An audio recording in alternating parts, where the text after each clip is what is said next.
My God, oh, cover me, Lord. Cover my mind right now. Cover my children, Lord. Cover my marriage, Lord. Oh, yes. Cover us with your peace that passes all understanding. Your peace cover my rest. Oh,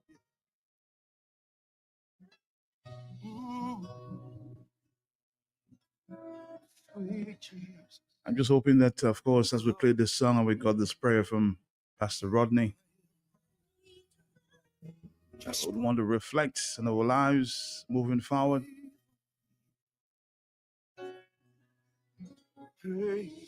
Thank you for this morning. Thank you. A late version there of the birthday greetings coming up.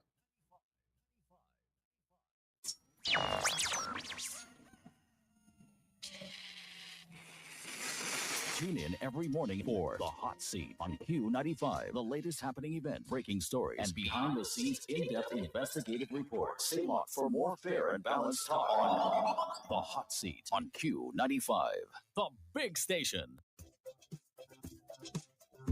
We have just a few minutes there for the birthday calls. It's a late version. We just needed to pray before we started this morning. I know you understand.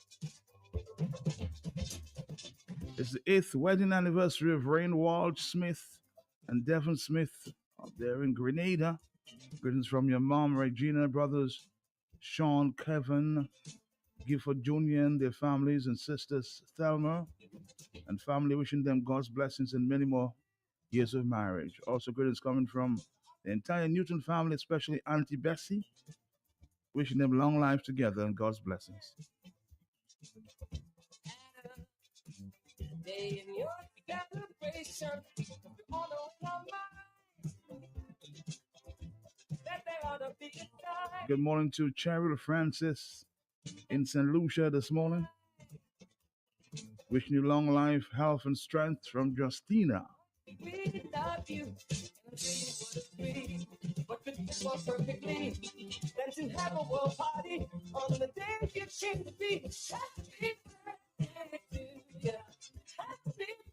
birthday to you. Good morning to you. Hello, how are you doing? Oh, sorry. Happy birthday to you. Happy birthday. I just never understood how a man who died for good could not have a David Wood. He said, aside for his recognition, because it can never be. Just because some cannot see, but when it's clear as he, that they didn't make it become an illusion. And we all know everything, but it's just a time of brain, or in peace the heart of things. Thanks to Martin Luther King. Happy birthday to you. Happy birthday to you. Happy birthday. Happy birthday to you. Happy birthday to you. Happy birthday. Why has there never been a holiday? Yeah. Where peace is celebrated.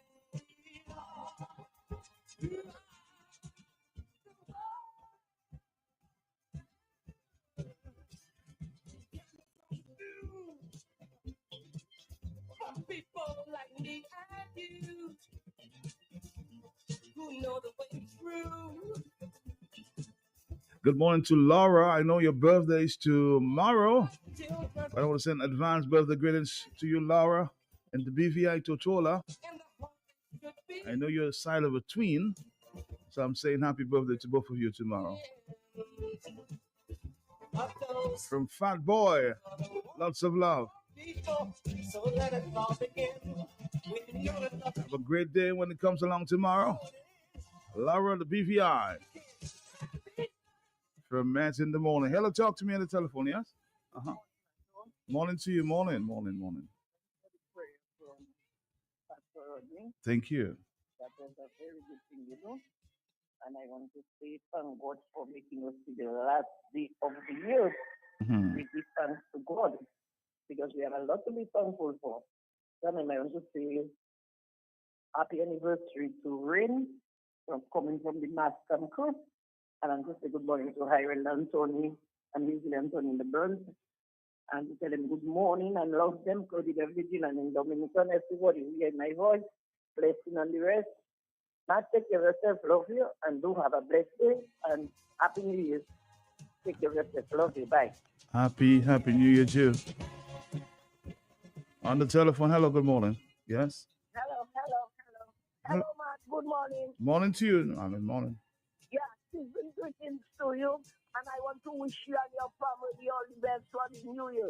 I want to say happy birthday to Miss Paula Proctor, who works at Astafan, one of the best supervisors. Today is her birthday, the last day of December. Her loving, caring son. Want to say happy birthday to her. Mary number 1007, boom. And I wish you all the best, love, peace, happiness. And Paula, stay as nice as you are. Happy birthday to Davina John Baptist. Tomorrow is her birthday, the 1st of January, better known as Davo Paradise City, Baptist State. All her children, her grandchildren, her brother, her sisters, her cousin, all her fans and her friends, and from Marine and Boro, Davo tomorrow, give thanks and praises to the Lord. Cut the cake and celebrate. Happy birthday. Matt, prayer is one of the best. I want to say good morning to the wise man, Pastor Rodney, and his entire family. I wish him all the best. Without Pastor Rodney, on a Monday at 6 o'clock in the morning and in the night, I am doomed. Pastor Rodney, may God bless you, protect you, guide you. Prayer is the master of all. Without prayer, I wouldn't be standing up today. I wouldn't have all my guardian angel taking care of me, right? So, God bless the Almighty Father. God bless Pastor Rodney, and good morning to Ned Samuel at Kenfield and your brother, who was the postman, Carl Samuel. Not forgetting Dr. Giselle Alport, Joshua Francis, Simeon Joseph, Mr. G. May God bless you for Q95, you, and also to your wife and your family. Without Q95, I would be doomed. I would be in darkness. May God bless Q95, all the callers and K1 that working at Q95, my neighbor, you and your family, Mary Lee, Shana, all you. Good morning to all you. And Matt, least but not last, good morning to Kimara Ito. I didn't know she was the manager of Cairo FM. When one door closed for her, the other door opened. She was a good person, right? So, Kim, take care of yourself, you and your daughter Ray, and your mom Sandra, and Sandra Francis. Wishing you all the best. God bless you. God bless you. God bless you. God bless you, man. God bless you. God bless you. God bless you. 449-309-596. We have 5 more minutes of the birthday call, and we'll continue as we go along this morning. As tomorrow will be greater, always than today. Tomorrow must be greater than today. That's what I wish for all of you. Listen to Q95 at this time, the big family. Hoping tomorrow will be greater than today. The first day of 2025. His eyes in the blind, he cannot see your teeth. His ears are not. Totus Walsh, good morning to you, my brother. You cry, your tomorrow must be greater than today. Your tomorrow must be greater than today.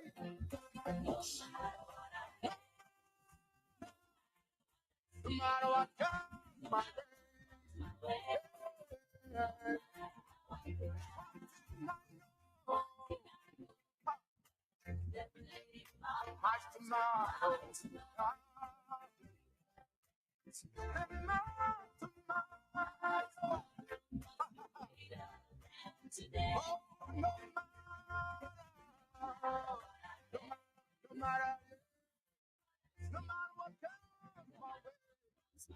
Nothing can move me.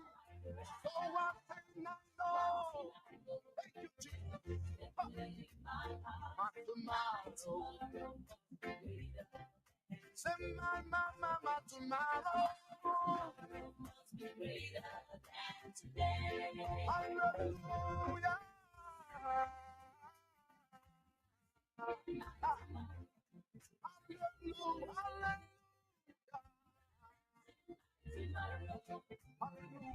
Hello, talk to me. Yes, stop coming up with Republic Bank in a few minutes. Are you there, caller? Yes. Yes, I'm there. Morning. Morning to you. Morning. Morning. How are you? How are you? I'm here one day at a time. Wishing you a happy new year. I wish you the Your same. friends, all the listeners of Q95. Okay. And I want to wish my neighbor, Rosella Luke, happy birthday. If tomorrow never comes, tomorrow is her birthday. She's a big girl. I trust that everything working good for her. Matt, are you there? I'm right here, ma'am. I'm right here. Tell her to check me in the black plastic, no, please. Okay, I'll do that. Matt, Yes. I want to wish all my friends near and far, good and bad, sick and not sick, a happy new year when it comes around. Especially my loving husband, Reynold Defoe. I wishing him many, many, many new years to come. Not you too. Thank you. And my children near and far, my friends, my enemies, my neighbors, my well-wishers, the good, the bad, and the ugly, each and every one, I wishing them a happy new year when it comes around. If tomorrow never comes, let today be the last day. Tomorrow will come. Thank you. Thank you. Thank you. I just know one thing I Hello, talk to me on the telephone. It's 8:29. Yes. Good morning. Morning to you, Lucille. Morning. I'm thanking Pastor Randy Rodney for this prayer. Mm-hmm. Oh, Morning. this man I always love to hear. I'm not happy New Year Eve today. Okay. I wish you a happy New Year Eve. And when tomorrow comes, happy New Year. And Matt, remember, I love you. I love you too. Love you too. Love you too. Thank you. Bye-bye. All right.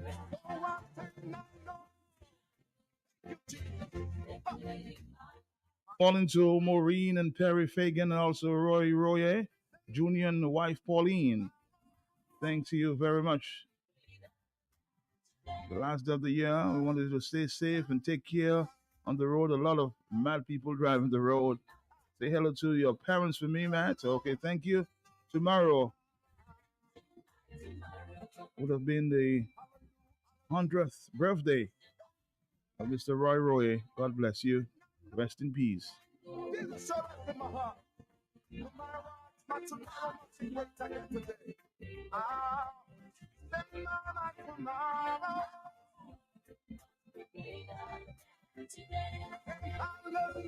Good morning to you. A blessed day to you and the family. And a happy new year to everyone. I want to send out condolences, deepest condolences to my wife and her siblings on the passing away of her brother, Avondale from Scott's Head to send condolences to Evelina and all the rest of the family. May the good Lord cover, protect, shield, and keep you all. Comfort you all in this time of grief and sorrow.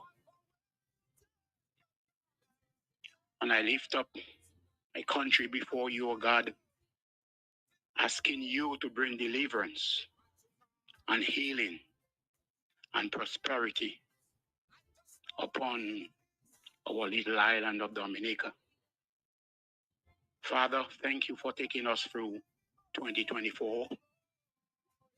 And you are the same God who will take us through 2025, no matter what. Pray for all my brothers and sisters in Christ and for all Dominicans on a whole, on island and in the diaspora. Thank you, Matt. May God cover you, protect you, shield you, and guide you through 2025, and your mom, your dad, your siblings, your children, and all the rest of your family. May God bless Dominica. May God deliver Dominica. Father, thank you. Thank you that you are God alone, and you alone are God. You are high and lifted up. From everlasting to everlasting, you are God. Bless our nation. And once again, cover your people everywhere. In Jesus' name, amen. May God bless you. And may you have a blessed new year. In Jesus' name. No matter what comes my way.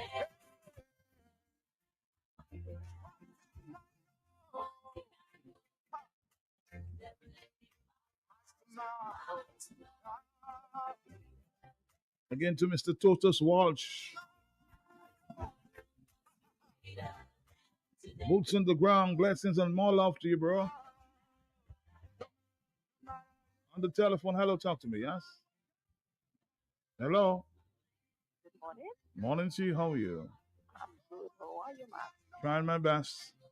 Okay, just calling to wish you all the best and Thank for you. all what you are doing. Thank you. And I wish you a prosperous new year. I want to send some greetings off to Miss Dirample and to Marlene. These greetings are coming from Miss Daru. I Hey, wish everybody all the best in the coming year. Thank you. I'm thank happy you. you too. Bye. Thank you. Here's our final call before we move on to our friends here from the Republic Bank. Stick around. Hello, talk to me. Yes, good morning. Hello? Hello? Nobody home?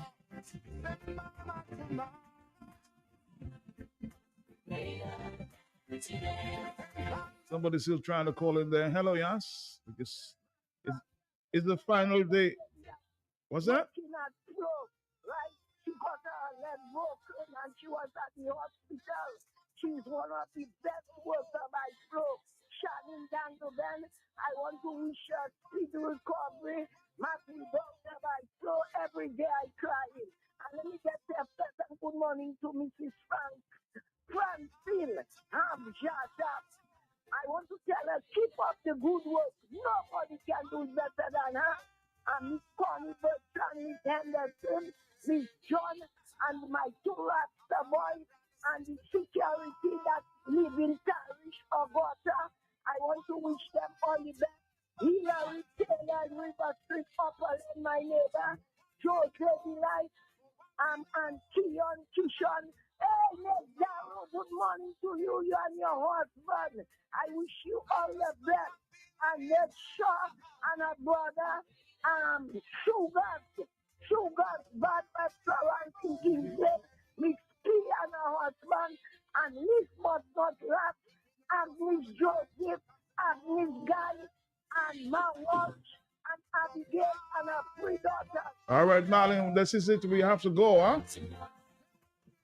Thank you for always reaching out to the many people out there. And time is short now.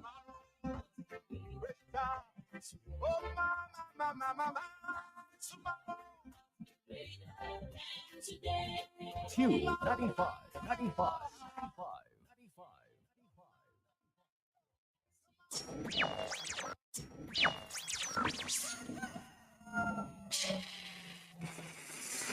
Tune in every morning for The Hot Seat on Q95, the latest happening event, breaking stories, and behind-the-scenes in-depth investigative reports. Stay locked for more fair and balanced talk on The Hot Seat on Q95, the big station. Be part of the Blue Box Christmas Sweepstakes, a greenhouse valued at almost $3,000. Become a loyalty card member. Purchase a bill of sugar pot and mix or any size solar floodlight. Don't miss your chance to grow your garden with an amazing prize. Visit us in Roseville on the corner of Hanover Street and Dewey Lane, or in Goodwill, 66 Federation Drive. Promotion ends on December 24th. Call us for more info at 235-3483 or 235-3480 in Goodwill. Bloom Box, your one-stop shop for everything that grows. Let's bloom together. Auto Trade is introducing our very own mobile app. Yes, the Auto Trade app is here. From scheduling your service appointments, request financing, checking our vehicle and parts inventory, to receiving personalized coupons and sales specials. Life is so much easier with the new Auto Trade app. Download the Auto Trade app from the Play Store or App Store today. Call us at 255-6800. Auto Trade, it's more than a vehicle, it's a relationship. Can I have this? We have an extra $400 from Flow. You can have everything you want. With Christmas in, winning weekly prices up to $10,000.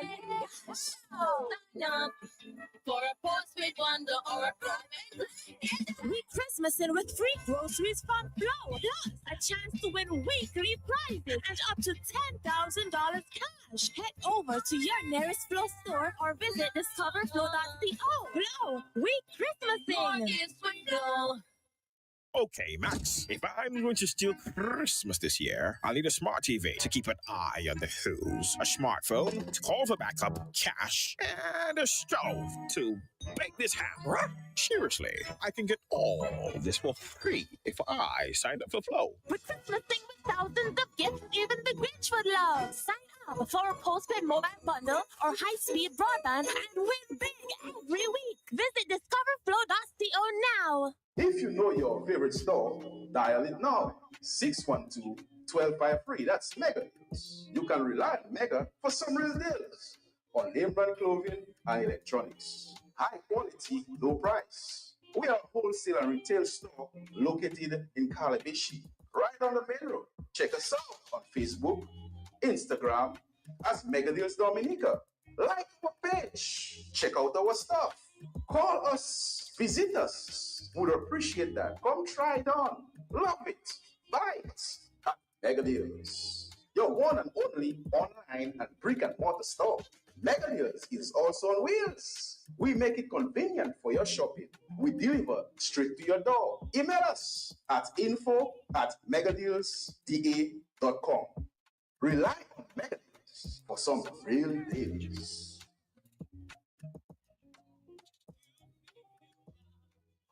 Unwrap the magic of Christmas in your home with Beep. Purchase any Beep dishwashing liquid for your chance to win 1,000 EC dollar shopping spree to do it center. It's easy to enter. Just write your name and contact number on the back of your receipt and drop it in entry boxes provided, or WhatsApp a photo of your receipt and contact number to 616-8810. Make sure to get your entries in by January 3rd, 2025. Give your home that magical Christmas feeling with Beep for a happy, healthy home. Distributed by Fine Foods, Inc.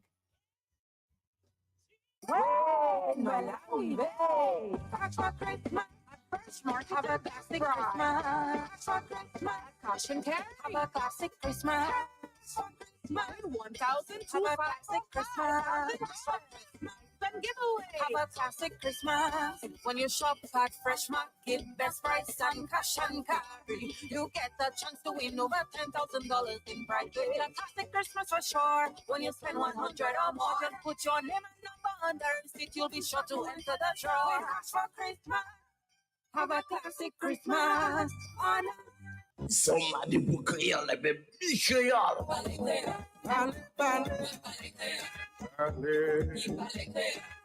Mouvement créole assure. Tout le monde créole pour attention. Comité pour études créole Dominique. Et puis Radio QFM qui est présenté. Mouvement créole. Tous les mardis soirs entre 6 et après-midi. Information, blagues, interviews, l'histoire, problème, discussion, reportage, apprendre parler et puis écrit créole. Lien avec ton peuple créole. Bon musique créole. Mouvement créole. Nous fait un rendez-vous, messieurs, mesdames. Tous les mardis soirs, QFM qui est frappé avec bon parole créole. Sans ça participer, qui est nous rapidement là. Mouvement créole à ce grand station QFM. Voici avec nous tous les mardis soirs 6h pour Mouvement créole. Matchez ça.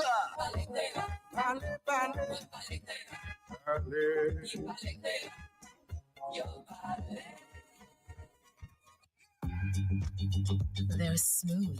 And then there's Guinness Smooth. It's a brand new cool. Incredibly smooth. Perfectly balanced. For a smooth and refreshing taste. So how smooth? Well smooth. Guinness smooth. For a smooth and refreshing taste. New Guinness Smooth. Must be 18 years or older. Drink responsibly. Socialize responsibly. Locally distributed by Belfast Estate Limited. Ladies and gentlemen, this is Mikkel Henderson, inviting you to Emerald Elegance, an evening of exquisite entertainment aboard the MV Freewinds.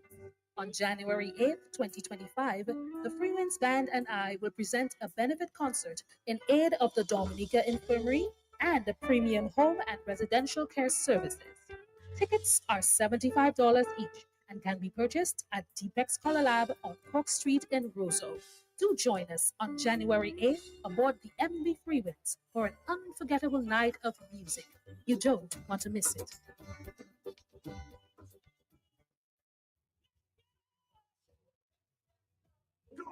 Center. Hardware and home improvement, building supplies for you, kitchen appliances, even home decor too.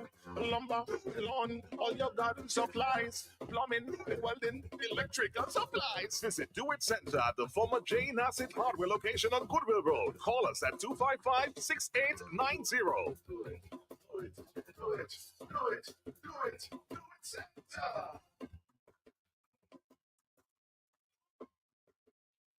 From December 2nd, 2024 to January 6th, 2025, every time you place $5 on Dairy 3 and $5 on Multi-X, you'll get a chance to win cash instantly. Look out for your winning coupon that could read "You've won cash" or try your luck again. And that's not all. We're giving away 4 grand prizes of $20,000, $10,000, and $5,000. Yes, 4 lucky players will win $40,000 in cash, plus over 300 instant winners. Play, win, and celebrate big this Christmas season with the Dominican National Lottery's Christmas Extravaganza promotion. Terms and conditions apply. Must be 18 years or older to play. Make this great.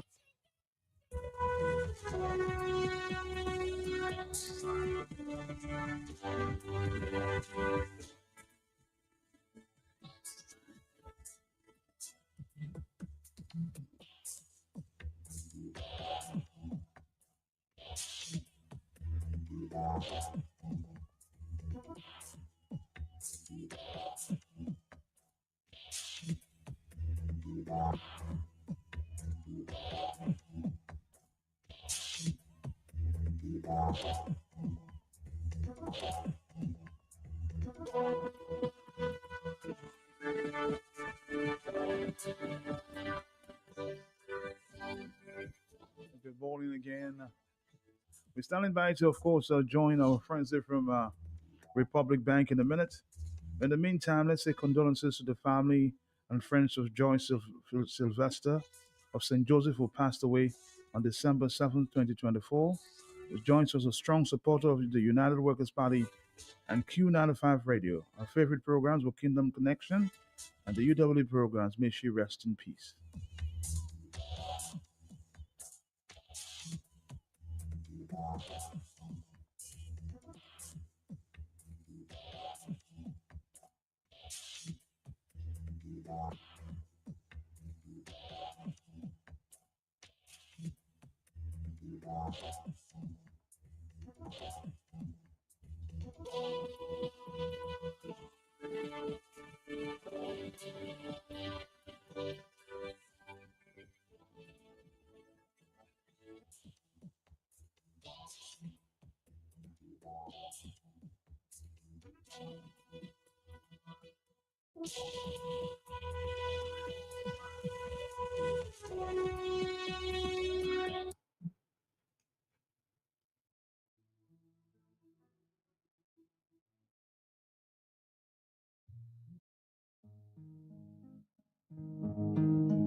You're standing by.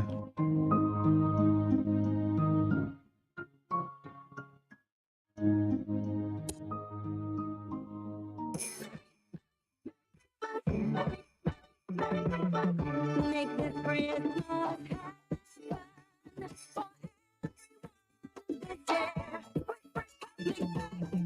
the finest lawns we have.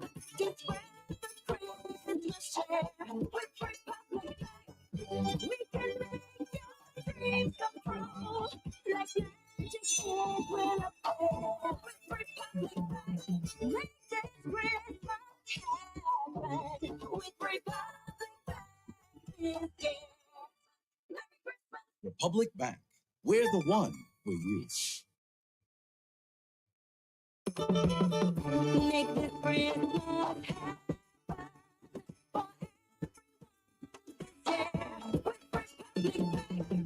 The finest lawns we have. It's where the Christmas share with Republic Bank.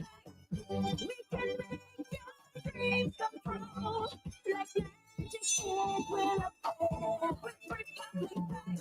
Make this Christmas happen with Republic Bank this year.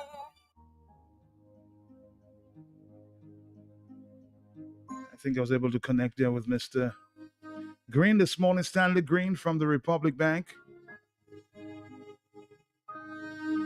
You know, our Republic Bank always has something exciting when it comes to Christmas, loans promotion. So I'm going to ask Mr. Green this morning, what is your loans promotion this year, 2025? Good morning to you, sir. How are you doing? Morning, Mr. Pelty. Season greetings to you and to the listeners of Q95. I wish you the same.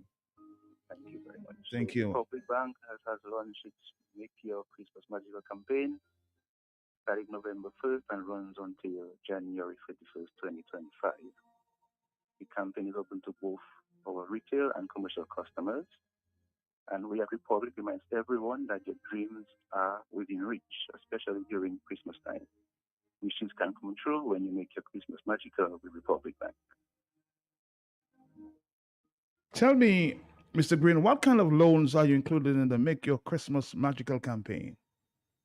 All right, so with Republic, making your Christmas wish come true. For retail customers, we have Make It Happen loans or loans for a dream vehicle, a new home, or land purchase.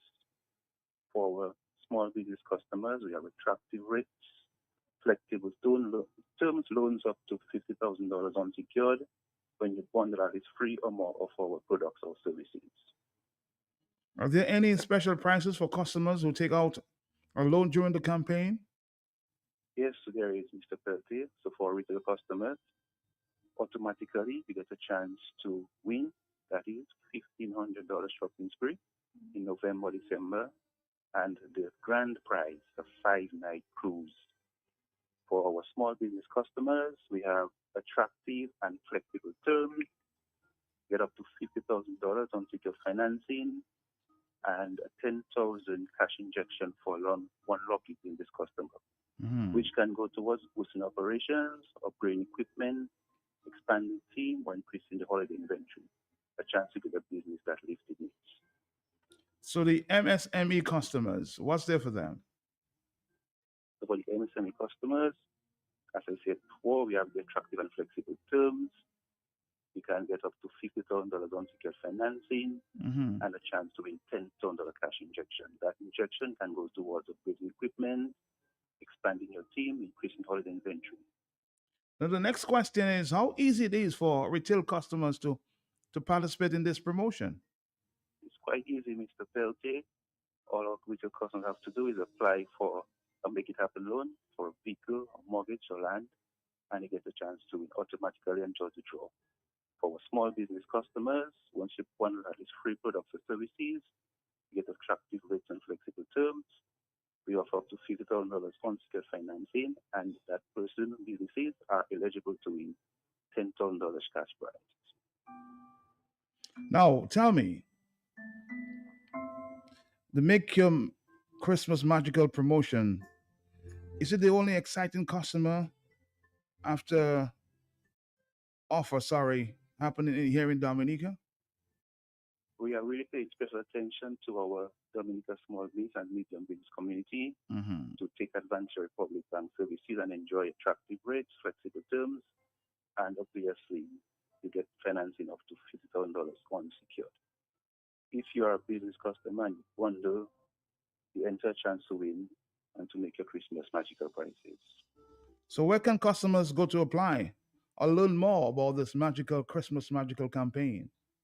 Certainly, you can either visit the branch, come in person, you can check our website, or you can contact one of our team members for assistance. All right, let's just go quickly run over in a nutshell what's going on there at Republic Bank. Before we go, yes, go ahead. So in a nutshell, we offering attractive prices for both our retail and small business customers. We have flexible terms, we have exciting rates, and most of all, we have a welcoming and knowledgeable staff to help our customers meet those financial needs, particularly during this Christmas season. Well, I want to wish your staff a Merry Christmas again, compliments of the season, and a great 2025. We want to continue working with you at Q95. So, best of luck, blessings in 2025. We appreciate that, Matt Pelty, and we wish you and 95 all the same. Thanks for your time and have a blessed day. Have a blessed day too. I will stop there with the Republic Bank. So don't forget, if you're looking for this magical Christmas campaign, check it out here at the Republic Bank. We're going to do this and we'll come back.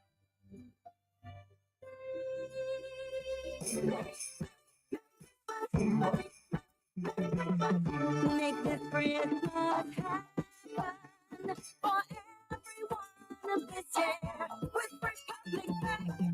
The finest loans we have to spread the Christmas cheer with Republic Bank. We can make your dreams come true. Like magic is will appear with Republic Bank. Make this Christmas happen with Republic Bank this year. Republic Bank, we're the one for you. Make this Christmas happen.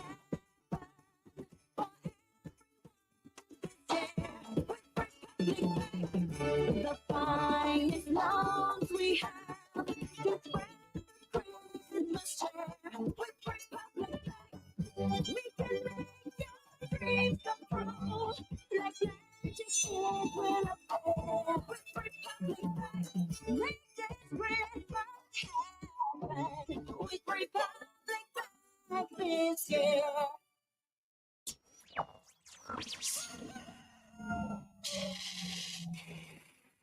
Tune in every morning for The Hot Seat on Q95, the latest happening events, breaking stories, and behind-the-scenes in-depth investigative reports. Stay locked for more fair and balanced talk on The Hot Seat on Q95, the big station.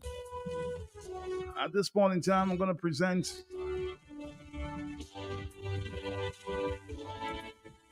comments there from Pastor Rodney that he made on Kingdom Connections yesterday evening. Stay tuned for this. Kingdom Connection commentary.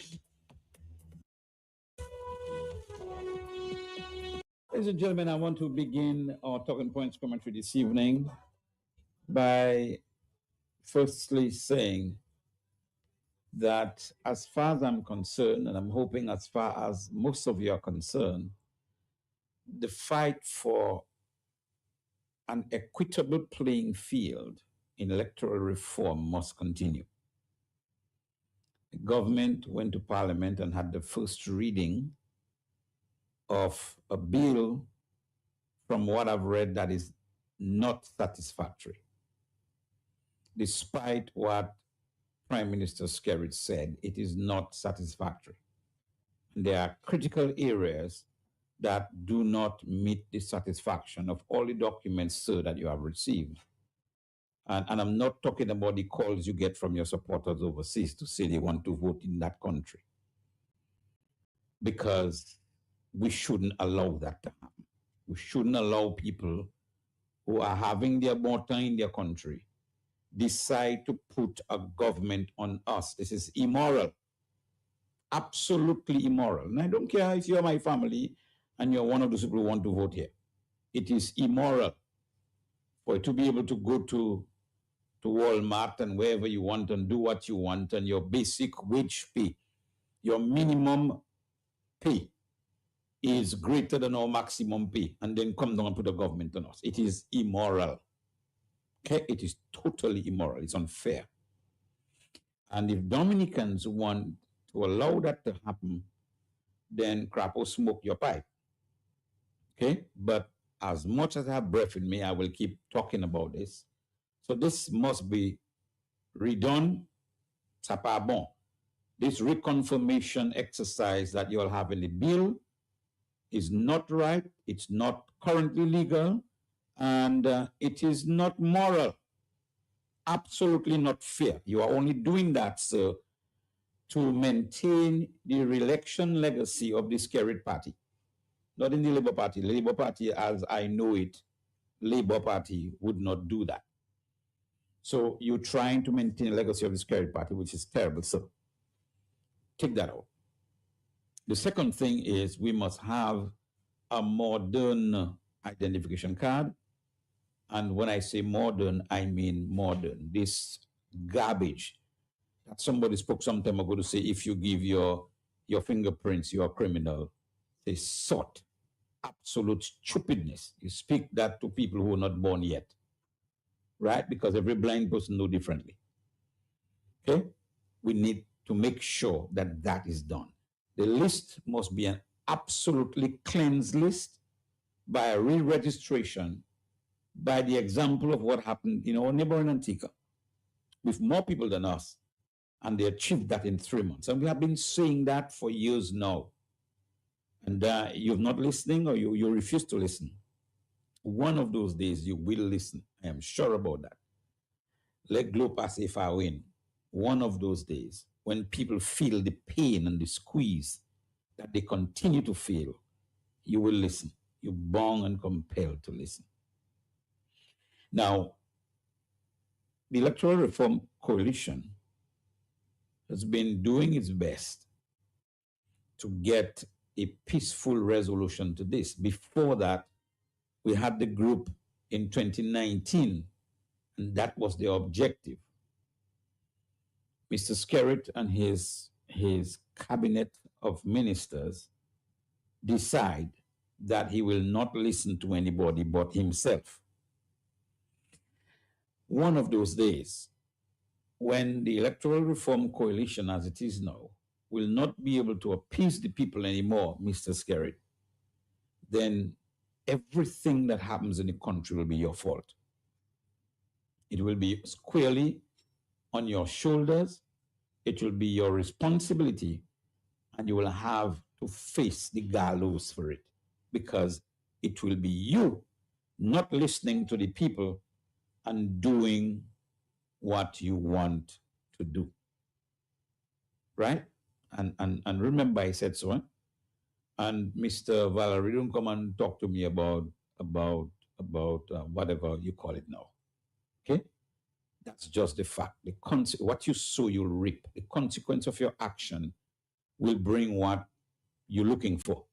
It's just that when it comes, you will not be able to stand it. And I am sure about that. As God is God, I am sure that when this whooping comes, you will not be able to stand it. Because even your best friends will flee from you. They will leave you alone to take your blows. Okay? Remember that I said so. And then I saw a lovely message by the Secretary General of CARICOM, Dr. Carla Barnett. You know, I wish I could see you face to face, madam, to tell you that you are a hypocrite. Why are you a hypocrite? CARICOM sent its mission here to observe our elections for several election cycles. Your CARICOM people have made notes to say that this election was free but not necessarily fair. But you think that all of us having a good Christmas and we're looking forward to a prosperous 2025?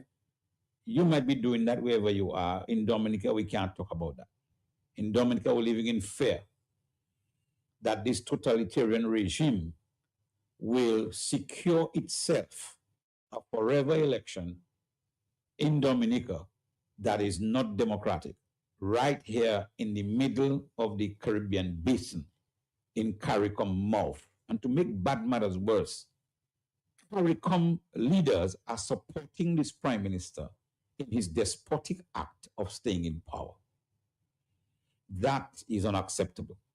It's unacceptable because, madam, the Electoral Reform Coalition have written to you and all the prime ministers of CARICOM to alert them, and in some cases to warn them, that whatever they are supporting now with Roosevelt's carrot, when it begins to happen, then they will not be able to intervene like they are now intervening in the crisis in Haiti.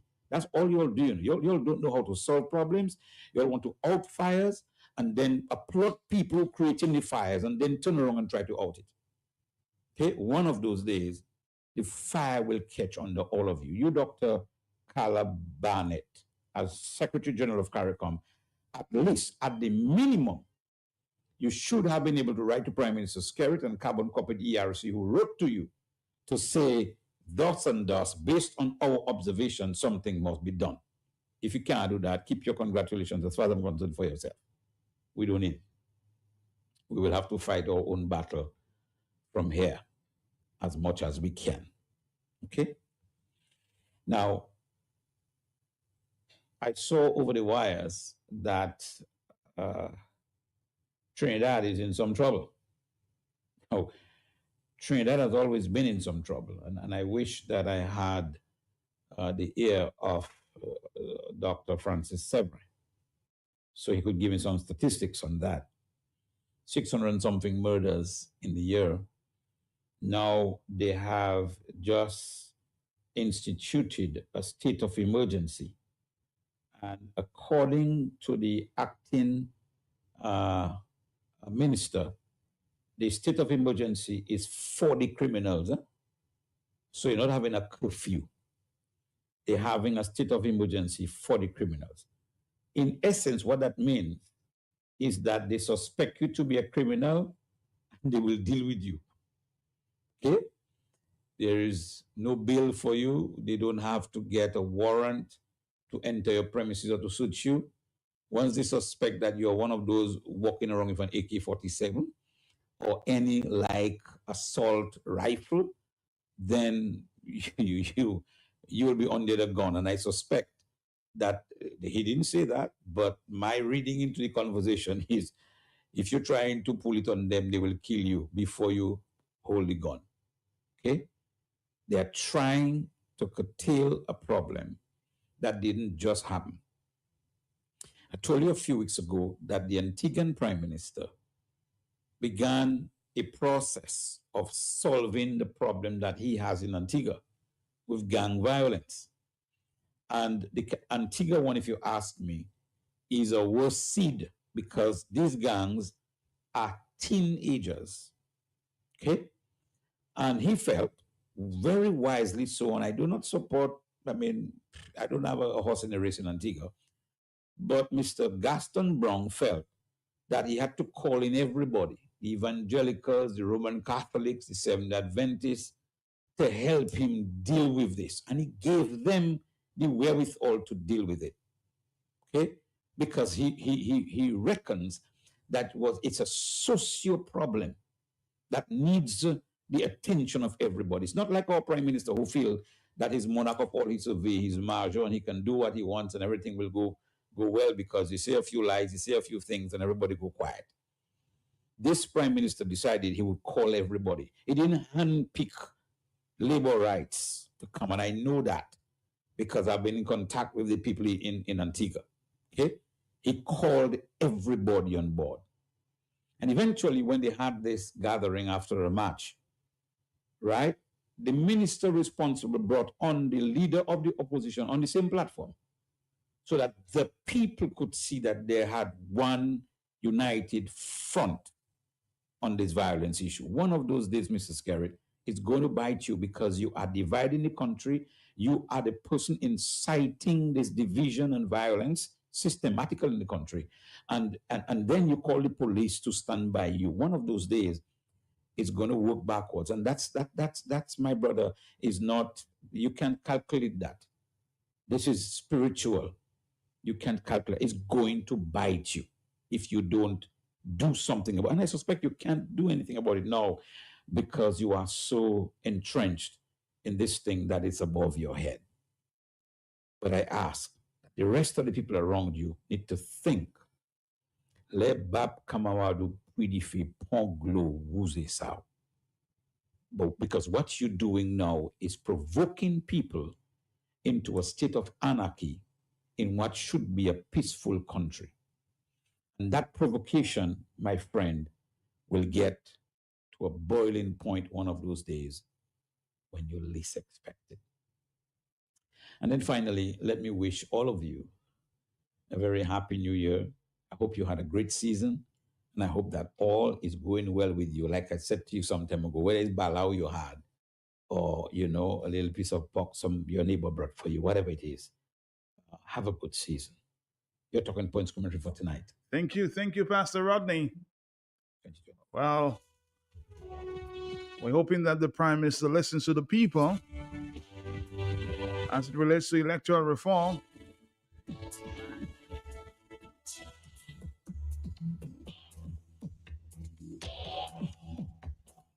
The people of Dominica keep asking,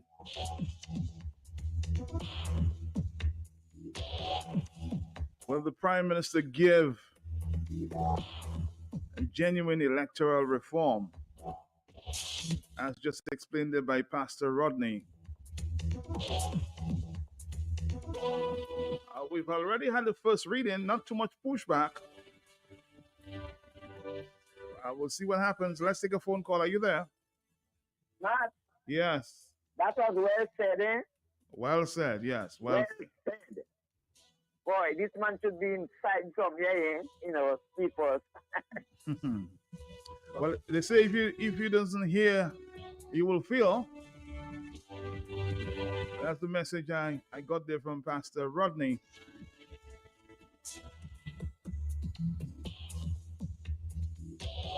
Mr. PM, please listen to the people.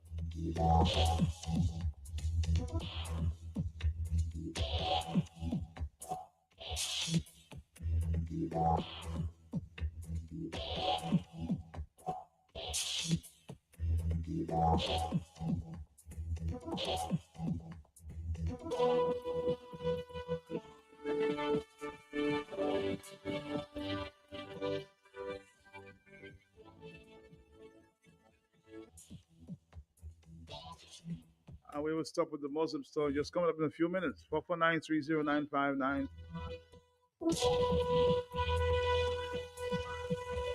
Mr. Alvin Y. See him on our Facebook page there.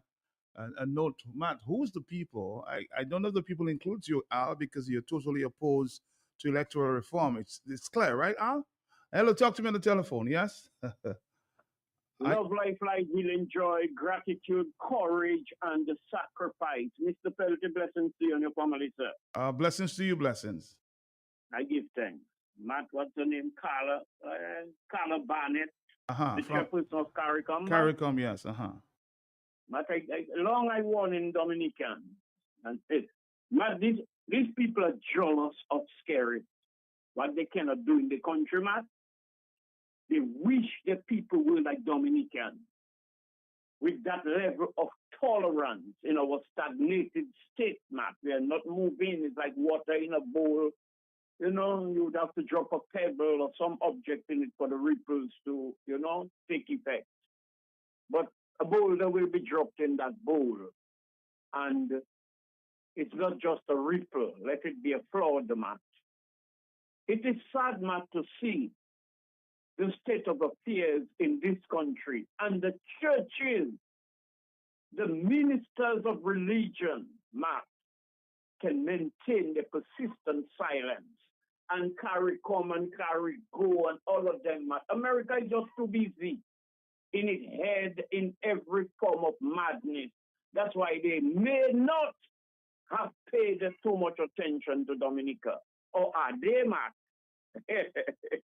Because already, like, for you say, like, why is his name Manuel Noriega, Matt, in Panama, Matt? Yep. I think I told that to you. See how they come and just extract him from Panama and went to him? He was the ally of the CIA, Matt. But he was a big drug dealer at the same time, and they're playing his liquor double role. They come and get him. I pray one day, Matt, last night I was in a meditation. I was not sleeping. I was not in a trance, they call it I forget this state of affairs. You're not awake, you're not sleeping. You're not sleeping, you're not awake. And I saw Roosevelt Skerritt, Matt. I don't know what brought him to my attention. I was not thinking of him. And I saw the man both hands with blood, Matt. Blood. You remember when he said the blood of the nation will be on Dominicans if they refuse to vote the Dominican Liberal Party back into office? You remember that, Matt? He said that in Wesley, yes. I remember. Well, the blood of the people, Matt. All the blood shed in Dominica. And I see people trying to put around it, Matt. There's a lot of human sacrifice. Strategic or sacrificial altars. And I believe Kenisha Etienne maybe was a victim. The newborn baby and a mother that disappeared, another victim. And many young men that are dying because they have themselves all involved and entangled with the Navy SEALs and the snipers and the assassins. Melissa, say, is their own. Matt, I believe a lot of them young men are being sacrificed to appease the devil, to keep that manner of zombification. The dead going through the motion of the living, because that's how we're behaving, Matt, like we're unaware of what is happening. And the threat, Matt, of civil war or some violence or some revolution taking place in Dominica, it is very, very likely because the people, Matt, that's why Austria is warning scary. But you should know when to leave politics. That's what he's saying in a very subtle way, because he does not want to muddy waters and ruffle feathers, knowing he's a part of the cabal. But he is concerned about the possibility of what I just mentioned happening, the revolution, the violence, and the lawlessness is almost endless, Matt, when Dr. Francis Severin, as Pastor Rodney said, Matt, made mention and sung the alarm. We are almost in parallel with Jamaica. And you're hearing about Trinidad, look, St. Lucia there. Antigua. I think they shot at a lawyer. I don't know, it's Cara. I think it's a Nash or Mash. And her ex-husband is Mr. Mash. Fire a couple bullets. Yes. And you hear about the Assad Michael, Matt. And, so don't worry. Come a little nearer. Look me there. Come a little nearer. Look me there. Scare it, you troubling people. You're provoking people. You and your cluster of whom at early this morning there, and leave you alone. Have a blessed day, sir. Have a blessed day. 449-3095, 449-3096, 449-3097. I'm sure a lot of you heard about the government declaring a state of emergency in Trinidad yesterday. Let's play a little of that there. Tobago. Government maintains that this was the best course due to the significant increase in violent crimes, particularly those involving the use of high-powered illegal firearms. Jason John has the details. President of Trinidad and Tobago, Christine Kangaloo, on the advice of the Prime Minister, Dr. Keith Rowley, declared a state of emergency on December 30th. During a press conference following the announcement, Acting Attorney General, Senior Counsel Stuart Young, outlined the seriousness of the decision made under Section 8 of the Constitution. He said it resulted from intelligence provided by the Trinidad and Tobago Police Service pertaining to activities by criminal gangs, including reprisal killings.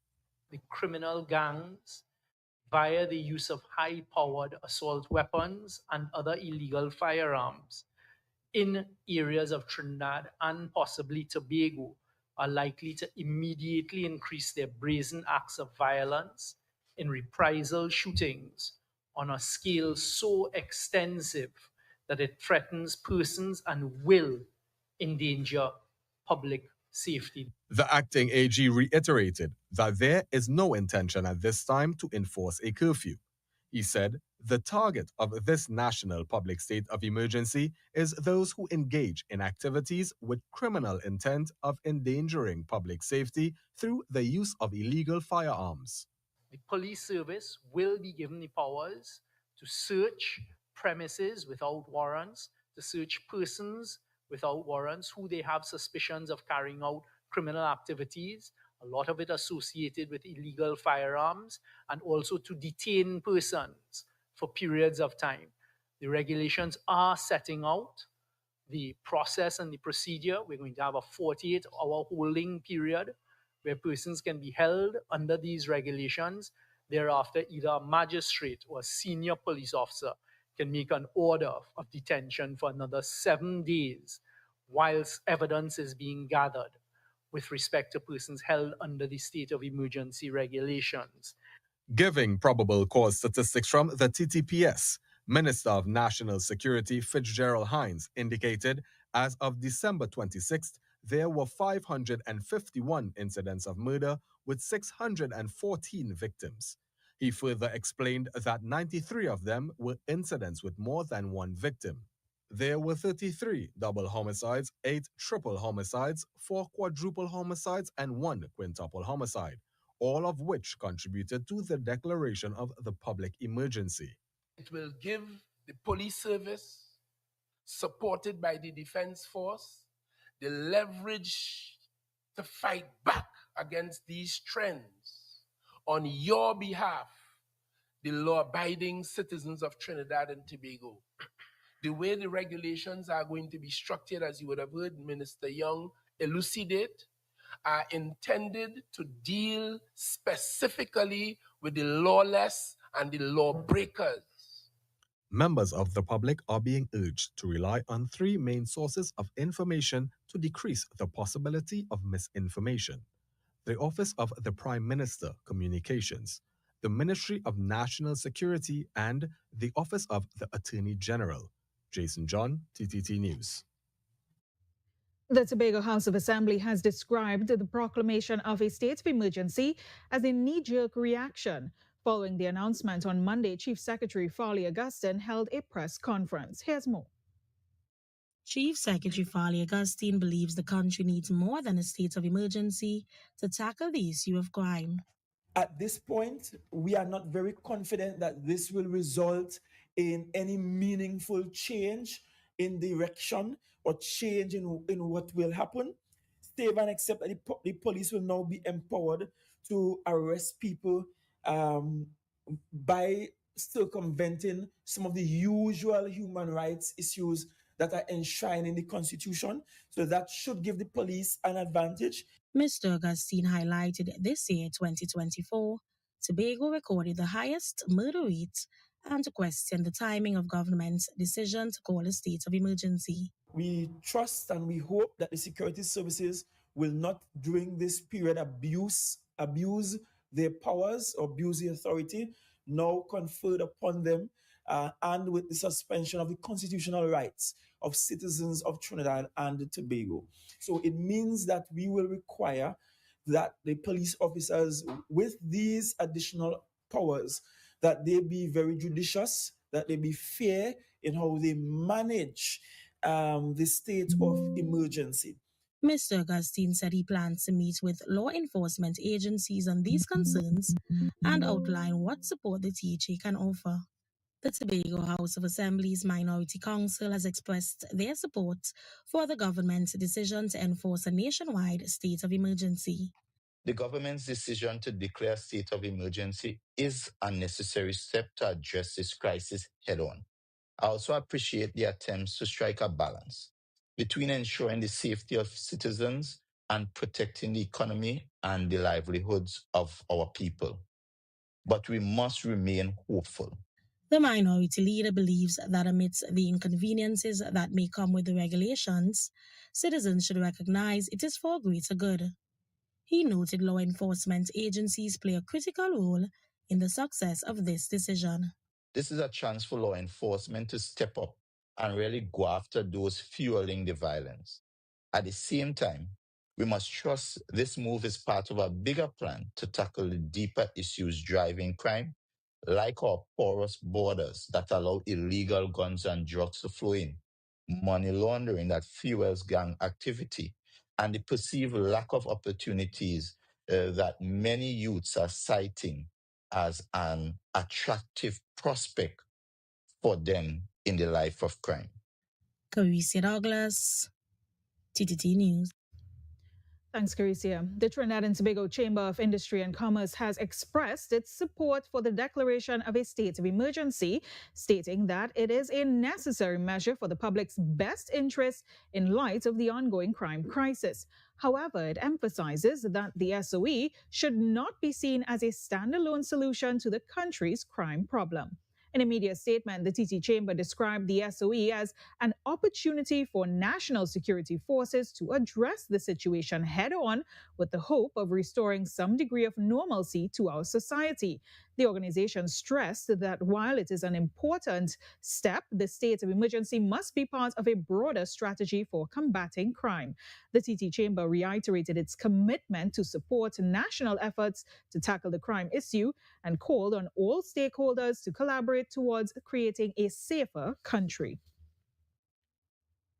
Also, the Trinidad and Tobago Coalition of Services Industries, the TTCSI, is encouraged by government's assurance that the implementation of a state of emergency will not disrupt economic activities. In a media release, the TTCSI said it is pleased that there is no curfew at this time, which allows law-abiding citizens and businesses to continue their operations uninterrupted. It noted that by targeting criminal elements while preserving the operations of businesses and industries, this initiative strikes a crucial balance between national security and economic stability. The TTCSI said crime affects all facets of society. All right, Dominic, synopsis of what's going on there in Trinidad and Tobago as the government declares a state of emergency. We have to say, though, thank God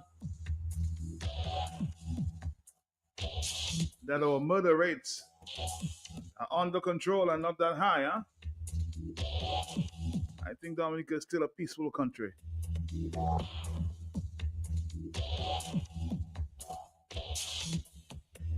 9:24 is the morning time. We take a break. A word from our friends there from the Muslim store. Stick around. www.buymuslims.com. No standing in line, no wasting your time. Buymuslims.com. Just order online, everything will be fine. Buymuslims.com. As soon as you click, you'll be getting it quick. Buymuslims.com. It's like having the entire store at your fingertips. www.buymuslims.com. Where am I going to find a necklace to match that dress? What do you mean where? The Muslim store. Where? You think I have $1 million to spend, man, my girl? No, girl, the Muslim store have a wide variety of beautiful, luxurious, and affordable jewelry. Necklaces, rings, watches, earrings in gold, silver, and even gold filled. Plus, there's a 35% discount on all jewelry. All that then. Girl, hurry up, they're closing for 40. Visit us today on 18 Old Street, Roseau. Muslim store, locally born, locally grown. Let me say good morning to our friends here from the Muslim store. Good morning. Pleasant morning to you, Matt. And One day before the one day 2025. We are on the 366th day of the year. So it was a very, I'm not gonna lie, the year felt a little bit short. I'm not gonna lie. Short for what reason? I mean, it went by very quickly. The year went by very Because quickly. you're getting old, you say that. I don't think that way. I don't growing, think so. you're growing old gracefully. You know, I am as young as I feel and as I say that I am. So, you know. And you know, I just want to thank everybody for that has been with me throughout the year, the 2024, and looking to see everybody in 2025. I'm wishing love, blessings, and success to everybody for that new year. I know I want to just send a quick shout out to my mother and my father, and tomorrow is you guys' anniversary.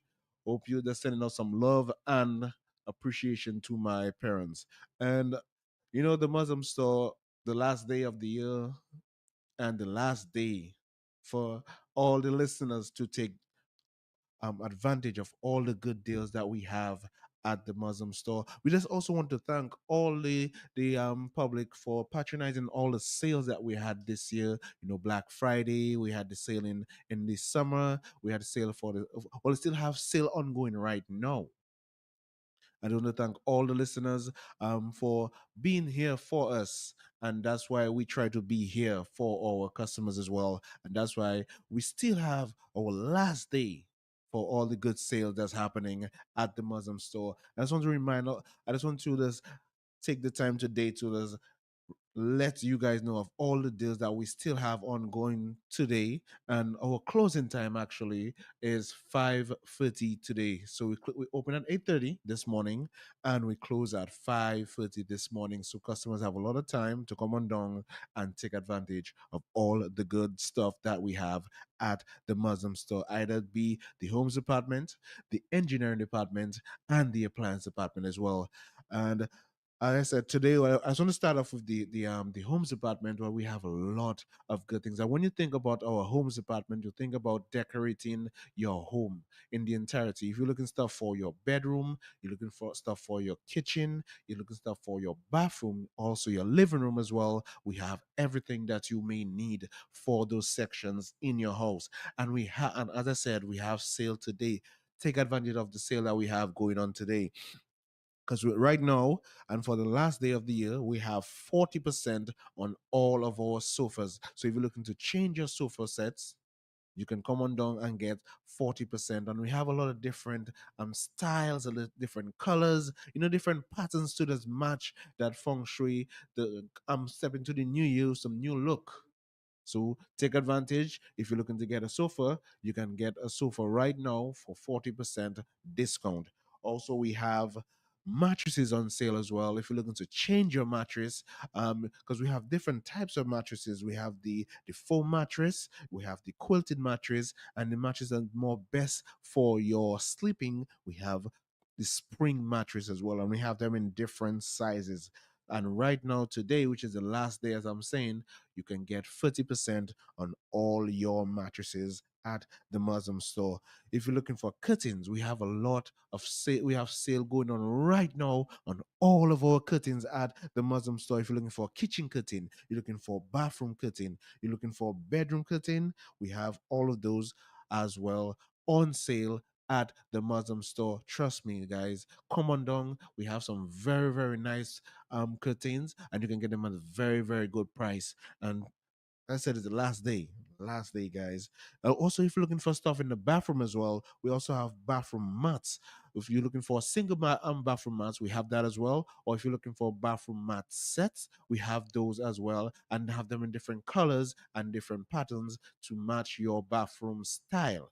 Also, if you're looking for bathroom contours, we have those as well at the homes apartment. Sorry, and as I was just speaking about the mattresses and the beds, we also have pillows, our nice foam pillows for $35, guys, and they are very nice. And you can never have too many pillows on your bed. and it's only $35. If you're looking for 100% cotton bath towel sets, we have those as well at the Homes Department, and you can get free bath towels right now for only $120. Well, and we also have stuff in the kitchen. If you're looking for stainless steel pots, if you want aluminum pot sets, we have those as well. And we have the Tramontina pot sets, the 18-piece pot set that you can get at the Homes Department. As I said, we have a lot of stuff happening at the Homes Department. Also, if you're looking for rugs, if you're looking for bedside runners, we have bedside runners as well. We have aerial rugs, or if you want the nice and you're looking for something fancy, you can get our rabbit rugs that we have at the Homes Department. I said a lot of stuff. I know I only have 10 minutes to speak of all the stuff that I have to speak of, and I know I would not have enough time to say all what I need to say, but trust me, guys, take the time to come on down. This is the last day of the year, and take that opportunity to get some good deals at the Muslim store. And right now, if you probably want to call the Homes Department for anything, you can call us at 448-5102. That's 448-5102. If you want to WhatsApp us, you can WhatsApp us at 275-2811. So if you're looking for a picture of an item, you can WhatsApp us, and that number again is 275-2811. And also at the appliance department, there's a lot still going on at the appliance department, where you can get, if you're looking to get a new TV, a new smart TV, we still have some amazing deals right now at the appliance department on our smart TVs. You can get up to $2,200 off on selected TVs at the Muslim store. If you can right now, you can get a 70-inch for $2,200 off. If you're looking for a smartphone, if you're looking for a cell phone, we have some amazing deals on our cell phone as well. Come on down to the appliance department and take advantage of all the good deals that we have. And we're still in that gift giving season, where you can get either a watch, a watch set, a gift set, just a normal watch for somebody, for a boyfriend, a girlfriend, your wife, just a friend. You can get a watch right now. We have 30% on all of our watches. So gift sets, what name it, you can get 30% off today. And as I said, it's the last day, guys. Take advantage. And if you're looking for perfumes, well, we have one of our wide variety of perfumes. You can get 25% on all of our perfumes. We also have great deals on our laptops as well, and also iPads. We have deals on tablets as well. Let's come on down, guys. Trust me, take advantage of the good deals that we have happening today, which is the last day of the year. And also, not just want to just remind all the customers, also, we have the engineering department, where we have a lot of good deals happening. We have deals on our rims, we have deals on our car electronics, so with stereos, you have the amplifiers, speakers, equalizers. We have 25% on all those items. If you're looking for the big lubricants for the big vehicles, the 20-liter, you can get a 20-liter for right now for $175. We also have $25, 25%, sorry, on all of our tires at the engineering department.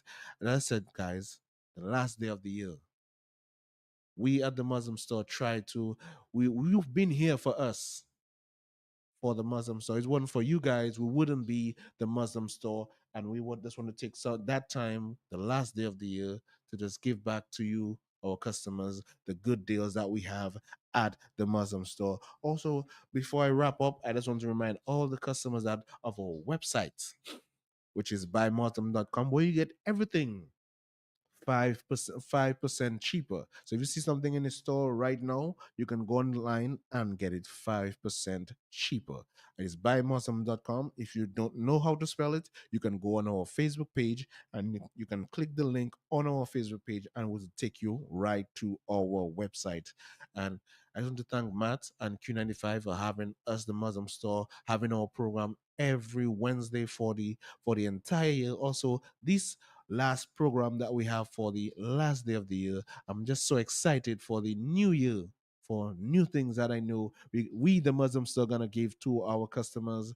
And Matt, I hope you have a wonderful day, and everybody that's listening on the line right now, have a wonderful day and enjoy the holidays. Stay safe, everybody, and Matt, you as well. Stay safe and enjoy your holidays. I wish you the same. Enjoy your new year when it comes around tomorrow. Thank you, man. Thank you, sir. Thank you. We're going to continue, Dominica, right after this. Right after this.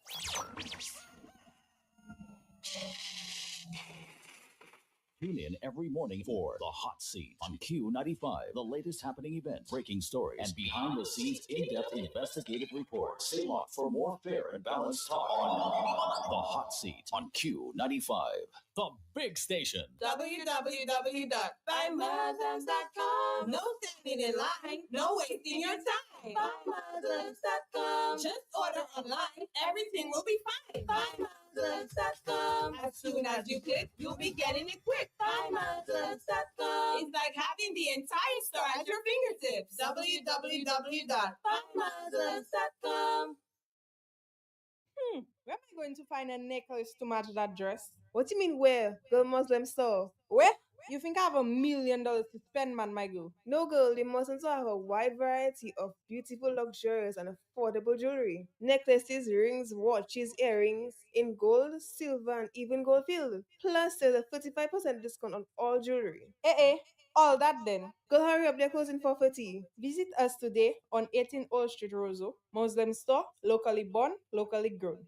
If you know your favorite store, dial it now. 612-1253. That's Mega Deals. You can rely on Mega for some real deals on name brand clothing and electronics. High quality, low price. We are a wholesale and retail store located in Calabishi, right on the main road. Check us out on Facebook, Instagram as Mega Deals Dominica.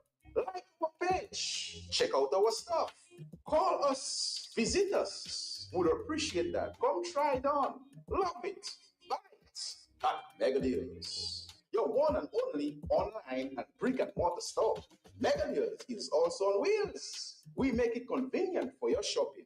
We deliver straight to your door. Email us at info@megadealsda.com.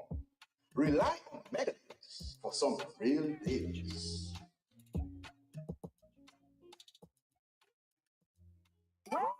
Well, I'll be there. Smart have a classic Christmas. Caution care, have a classic Christmas.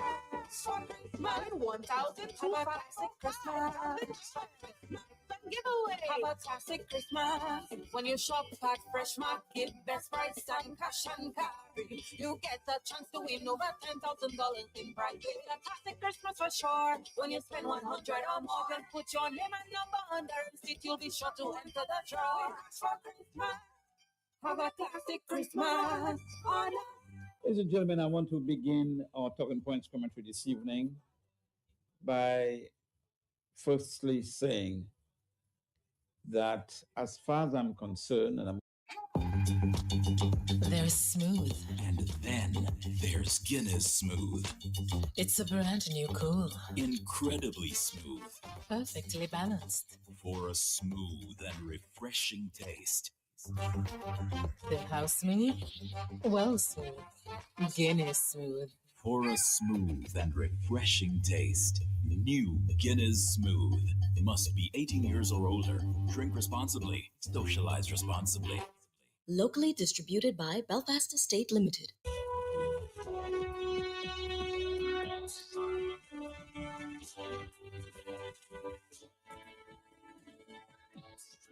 It's 9:40 in the morning. 9:40.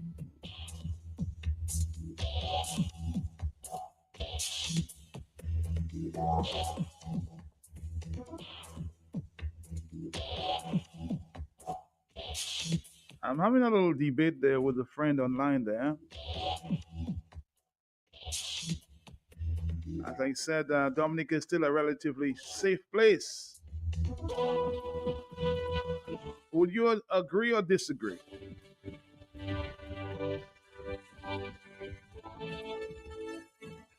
On the telephone, hello, talk to me, yes? Good morning, how are you doing? Morning to you, morning to you. Yeah, that's still a safe place, right? You would agree it's still a safe place? Yeah, it depends on where you go and who you are with. Okay. At the time. Matt, good morning again. Morning, yeah. I would like to wish each and every one that's listening to my voice at this moment Mm-hmm. a blessed, a healthy, productive, and prosperous 2025 when it comes along. Matt, that goes for you and your family and the owner, Mr. G of Q95. Matt, this year was a year, it was, how would I put it, Matt? It was a kind of in between. We take the bitter with the sweet, the sour with the salty. We bit the bullet. But 2025, Matt, will be a year to be reckoned with. And right about now, I'm calling on Starboy's stupidity. The man that's sitting down in the chair that say he's the Prime Minister of Dominica, stop pushing the people to anger. The only country in the Caribbean that has to fight with a man that say he lead in our country for electoral reform is Dominica. How many years now we in that fight? The fight will come to an end. Take it or leave it. You're bound to carry it. It will come to an end, and it will come to a very good end for we, the people of Dominica. Matt, we in a struggle, and that struggle sure will come to an end where electoral reform is concerned. I understood that some people, dignitaries, are coming down here to do what, Matt? Do you know? You mean the election persons? The observers? Observers that will be coming down here? They invited groups from like the United Nations, I think Commonwealth, to observe the bills when they're being passed. I think that's what they said. So Matt. The bills to be passed? mm-hmm. When it will be passed? The second and third reading, yes. The second and third reading? So they invited them yes. to come. They don't know what they're coming into. All the time they're hearing and listening to what's going on in the country. They're not speaking to the man. They're not telling him what to do. And as a matter of fact, Matt, where's Duncan? I'm sure he may be in Dominica at this time. It shouldn't be the man we're asking to give us electoral reform. That's not he's not supposed to be doing that, man. It's the persons that in charge like Duncan that should tell the man what has to be done. But apparently look like Duncan wash his hand like Pontius Pilate. And he leaves that all to the man to do. So sir, there's a song saying, take warning. You better take warning. Do good. Let good follow you. Take warning. You see now Trinidad on it is under state of emergency. You're not passing curfew on us. You're passing state of emergency on us. Take warning. 2025 coming. Take warning. Speak to the Antiguan people. Speak to the St. Lucian people. Speak to the St. Vincent people. All of them older than you. Speak to them. Apparently, you want to be taking things in your own hand. With them little kunumuno, you have them running helter-skelter for you. Tapake work 2025. Take warning, my boy. Take warning. Matt, have a blessed day. Have a blessed day. This one from Eddie Hooper. You remember this one? Eddie Hooper, I think it was.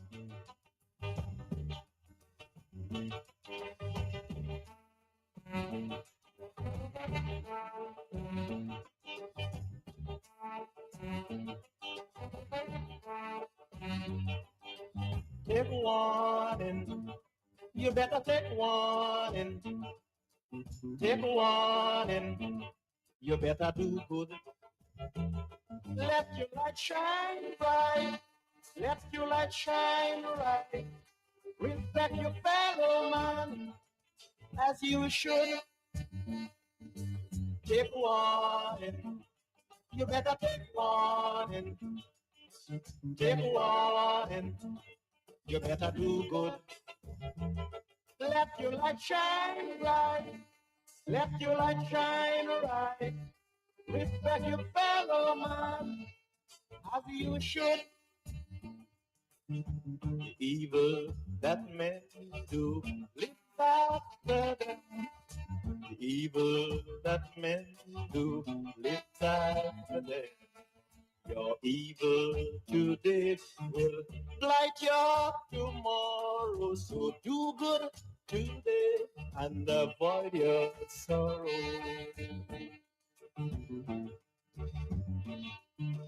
Take warning.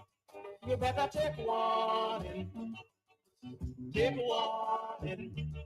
You better do good. Let your light shine bright. Let your light shine bright. Respect your fellow man as you should. Take warning. You better take warning.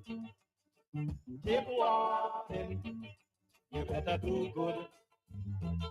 Let your light shine bright. Let your light shine bright. Respect your fellow man as you should. The evil that men do lives after them. The evil that men do lives after them. Your evil today will blight your tomorrow. So do good today and avoid your sorrow. The message, everybody. Take warning.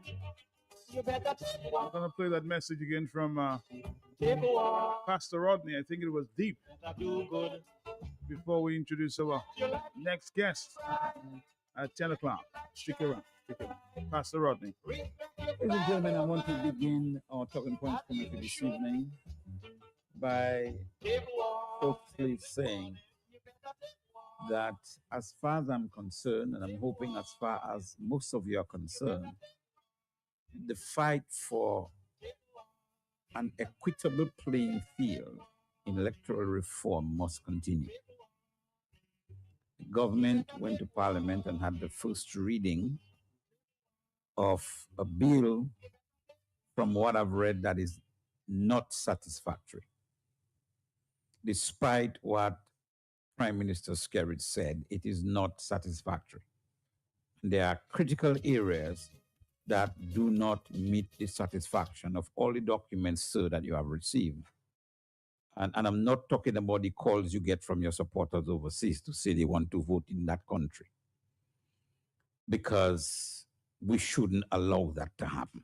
We shouldn't allow people who are having their mortar in their country decide to put a government on us. This is immoral. Absolutely immoral. And I don't care if you're my family and you're one of those people who want to vote here. It is immoral for you to be able to go to Walmart and wherever you want and do what you want, and your basic wage pay, your minimum pay is greater than our maximum pay, and then come down and put the government on us. It is immoral. Okay? It is totally immoral. It's unfair. And if Dominicans want to allow that to happen, then crapo smoke your pipe. Okay? But as much as I have breath in me, I will keep talking about this. So this must be redone. C'est pas bon. This reconfirmation exercise that you'll have in the bill is not right. It's not currently legal, and it is not moral. Absolutely not fair. You are only doing that, sir, to maintain the re-election legacy of the Skerrit Party, not in the Labour Party. The Labour Party, as I know it, Labour Party would not do that.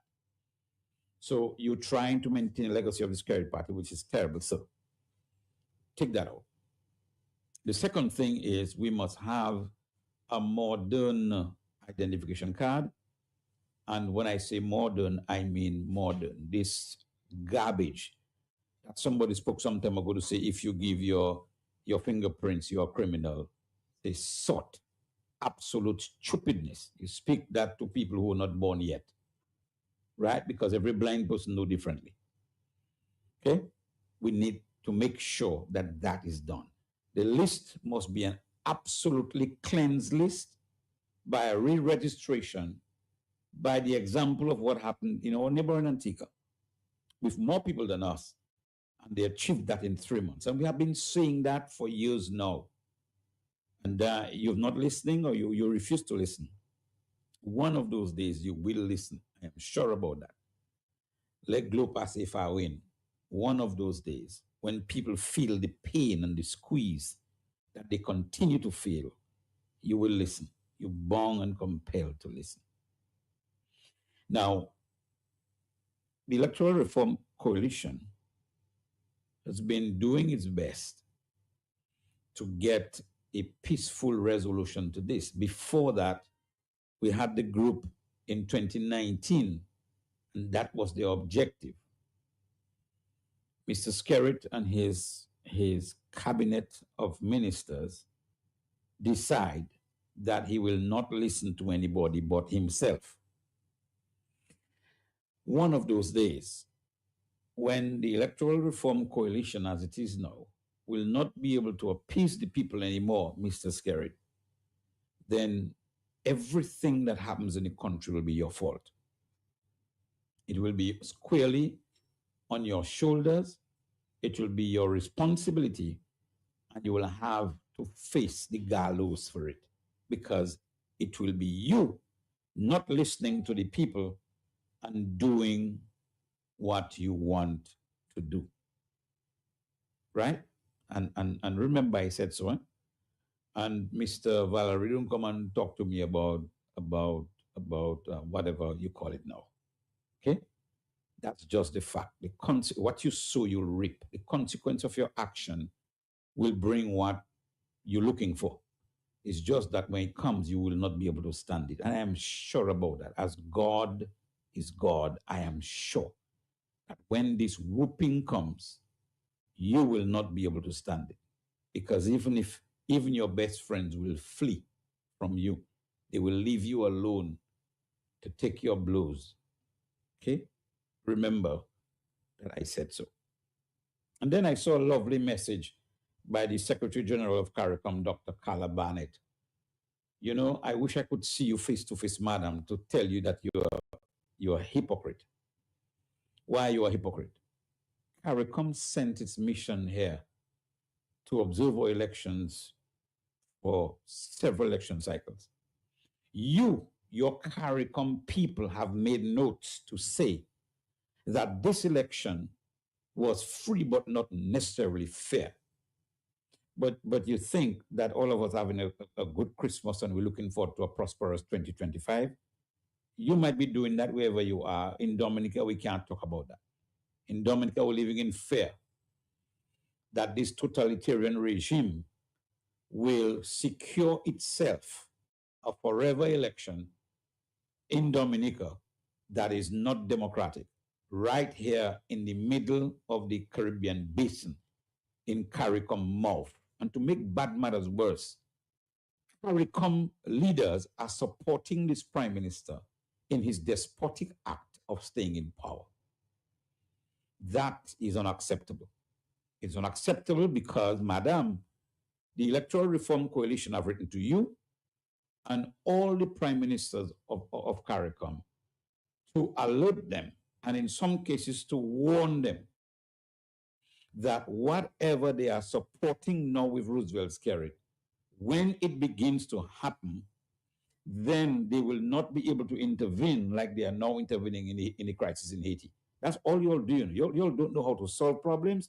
You all want to out fires and then applaud people creating the fires and then turn around and try to out it. Okay, one of those days, the fire will catch under all of you. You, Dr. Carla Barnett, as Secretary General of CARICOM, at least, at the minimum, you should have been able to write to Prime Minister Skerritt and carbon copied ERC, who wrote to you to say, thus and thus, based on our observation, something must be done. If you can't do that, keep your congratulations, as far as I'm concerned, for yourself. We don't need it. We will have to fight our own battle from here as much as we can. Okay? Now, I saw over the wires that uh, Trinidad is in some trouble. Oh, Trinidad has always been in some trouble, and I wish that I had the ear of Dr. Francis Severin so he could give me some statistics on that. 600 and something murders in the year. Now they have just instituted a state of emergency. And according to the acting minister, the state of emergency is for the criminals. So you're not having a curfew. They're having a state of emergency for the criminals. In essence, what that means is that they suspect you to be a criminal and they will deal with you. Okay? There is no bail for you. They don't have to get a warrant to enter your premises or to search you. Once they suspect that you're one of those walking around with an AK-47 or any like assault rifle, then you will be under the gun. And I suspect that he didn't say that, but my reading into the conversation is if you're trying to pull it on them, they will kill you before you hold the gun. Okay? They are trying to curtail a problem that didn't just happen.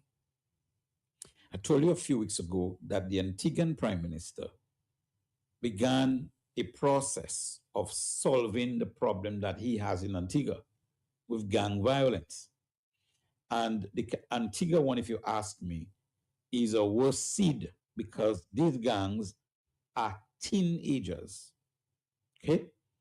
And he felt very wisely so, and I do not support, I don't have a horse in the race in Antigua, but Mr. Gaston Brown felt that he had to call in everybody, the evangelicals, the Roman Catholics, the Seventh Adventists, to help him deal with this. And he gave them the wherewithal to deal with it.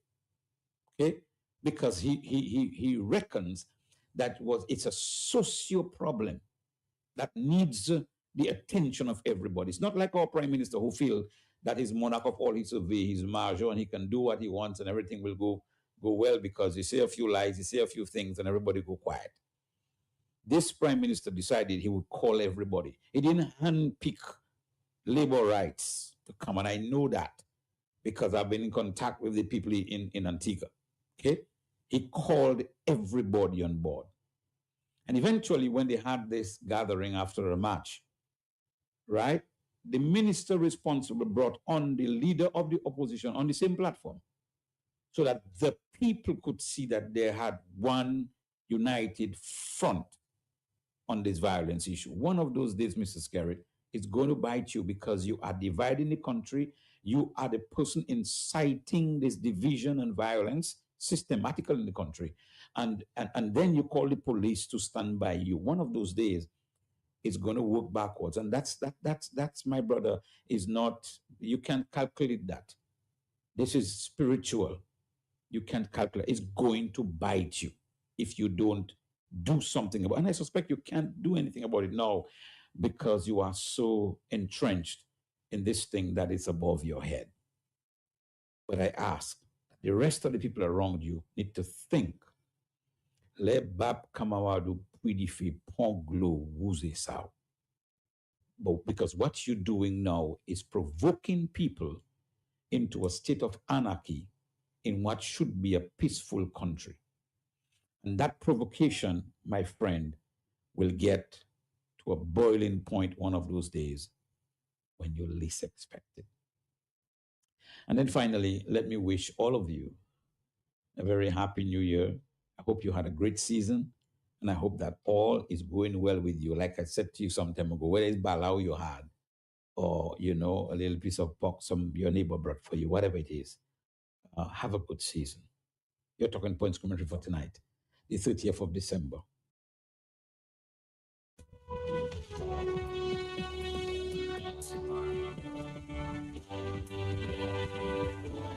Today is the 31st day of December 2024.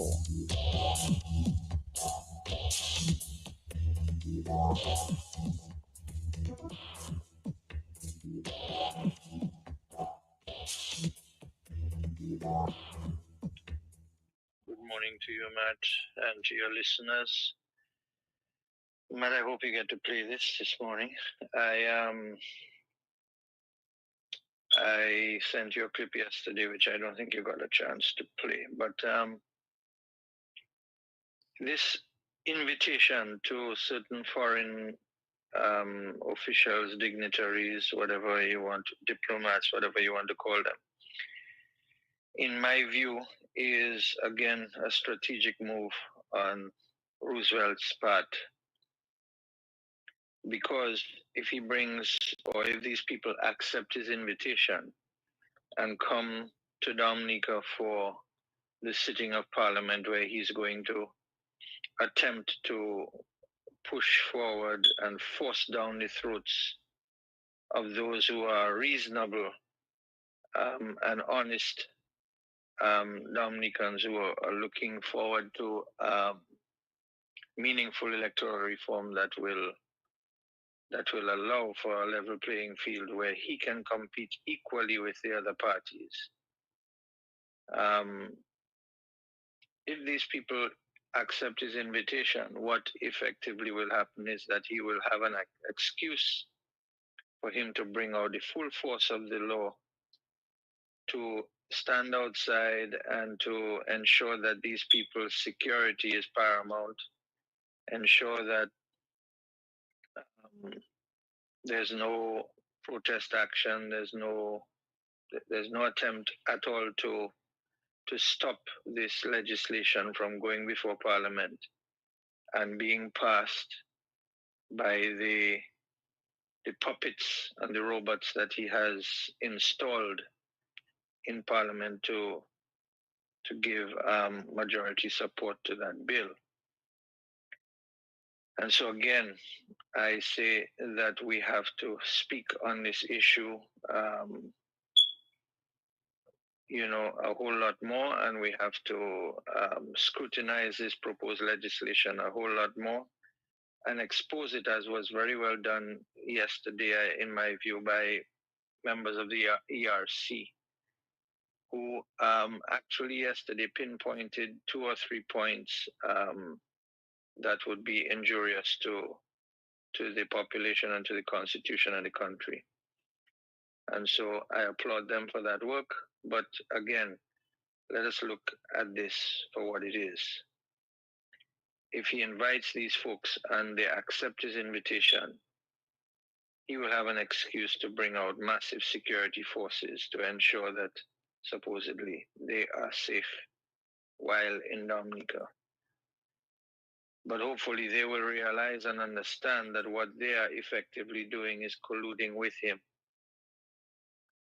to pass legislation before Parliament that is not for the benefit of the people, but rather for the benefit of his government and its longevity on the backs of the people of Dominica. Have a great day, brother. Happy New Year to everybody as it comes through. And I wish the nation and the people all the best.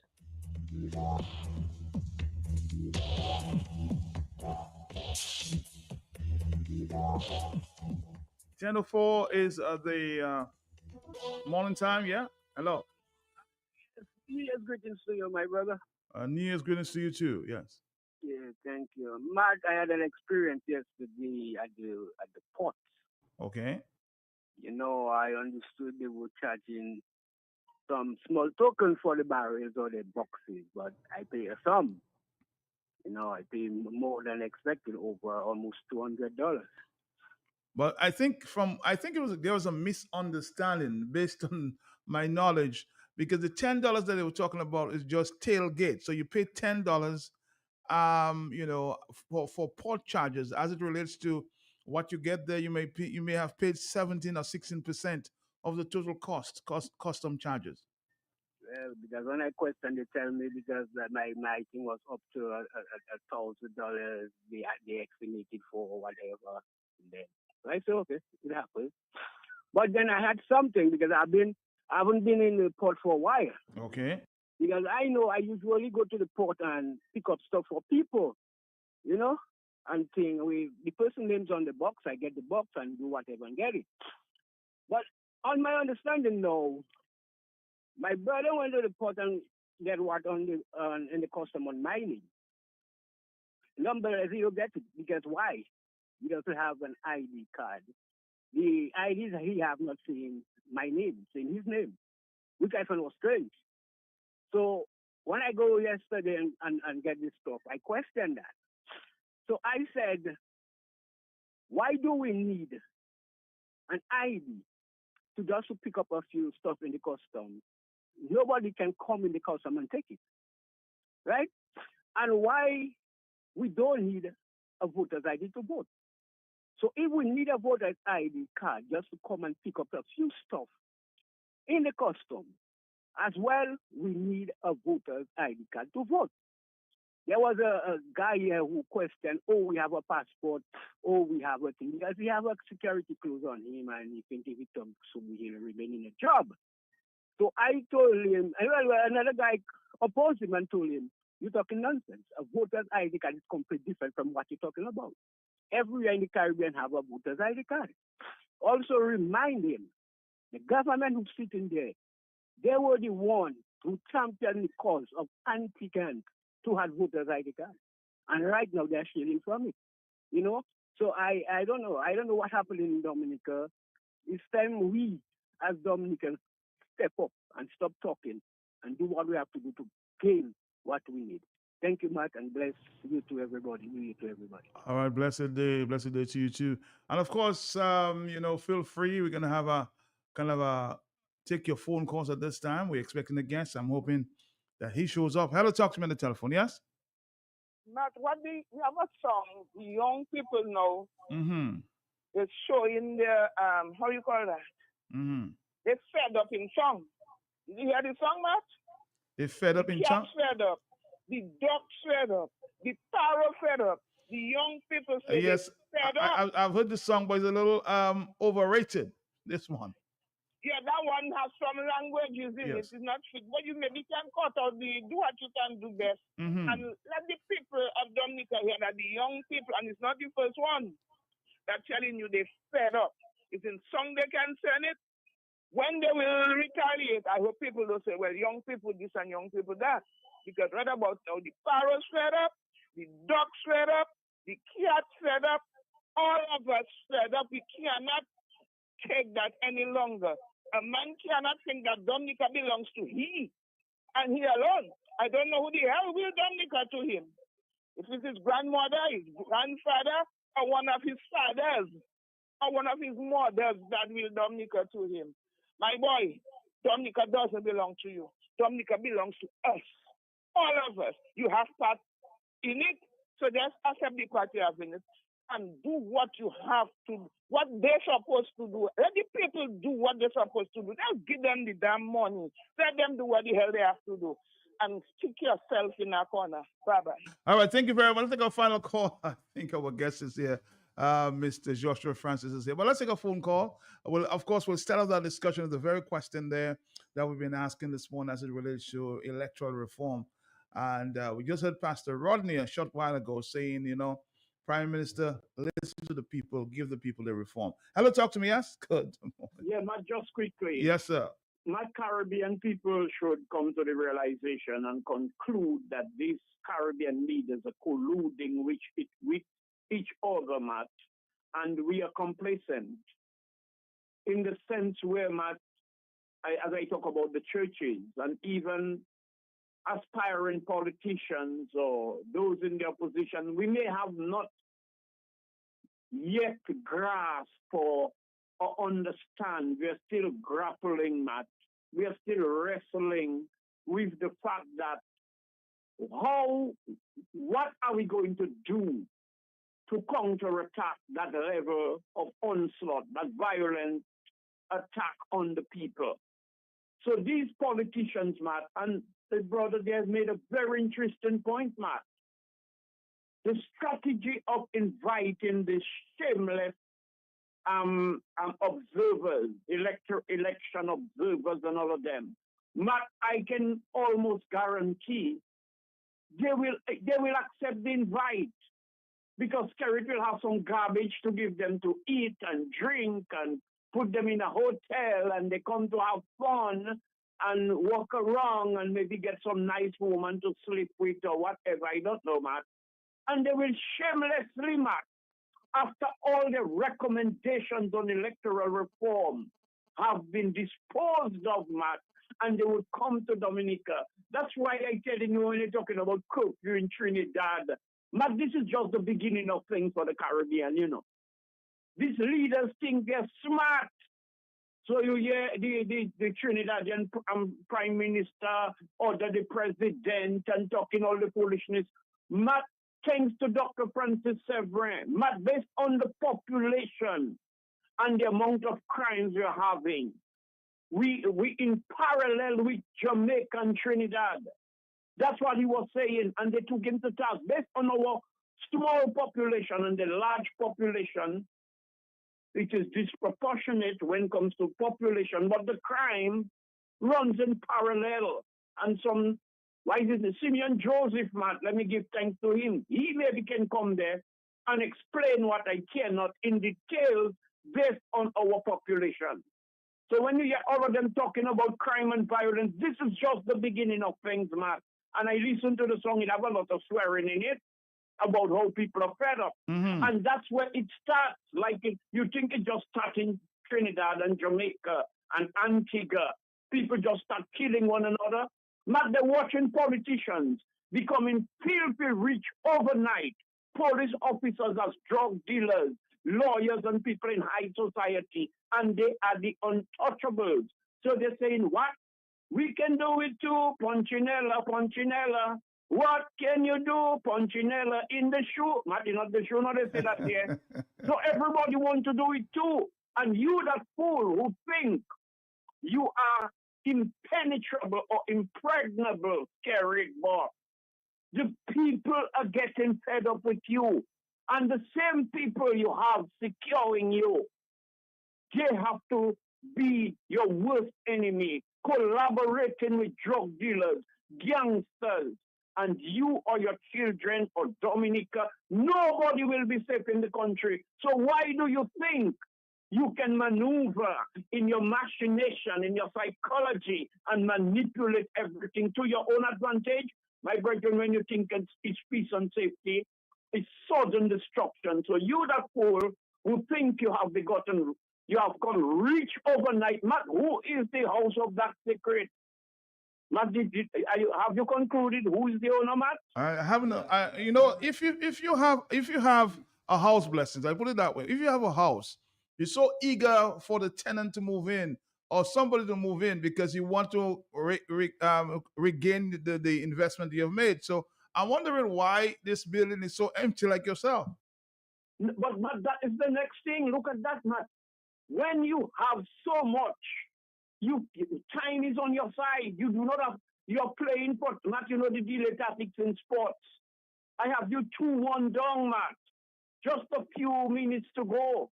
So I kicking the ball around, kicking the ball outside. I get in a yellow card. The goalkeeper for delaying. You know that thing, Matt. You're a former footballer, isn't that so, Matt? Mm-hmm. So that's the psychology you're using on the people. Delay tactics and playing the dirty games. And when you listen to Blackmore coming and talk about security and below abiding and commending people for not showing up by parliament, standing up for their own rights, Matt. These fools have a rude awakening, Matt. Thank you. Thank you. On this note, I'm going to say, take one in, you better be good, huh?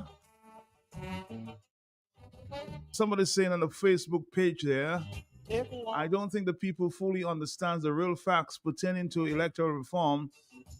So what I would advise for the coming new year, the powers that be should hold a series of public meetings or town house meetings in an effort to educate and prepare the people. Based on the discussion there with the Prime Minister, he said, well, it's on Facebook, go look, and you might find out and learn a little more about the laws. But as I said, not everybody is technologically savvy.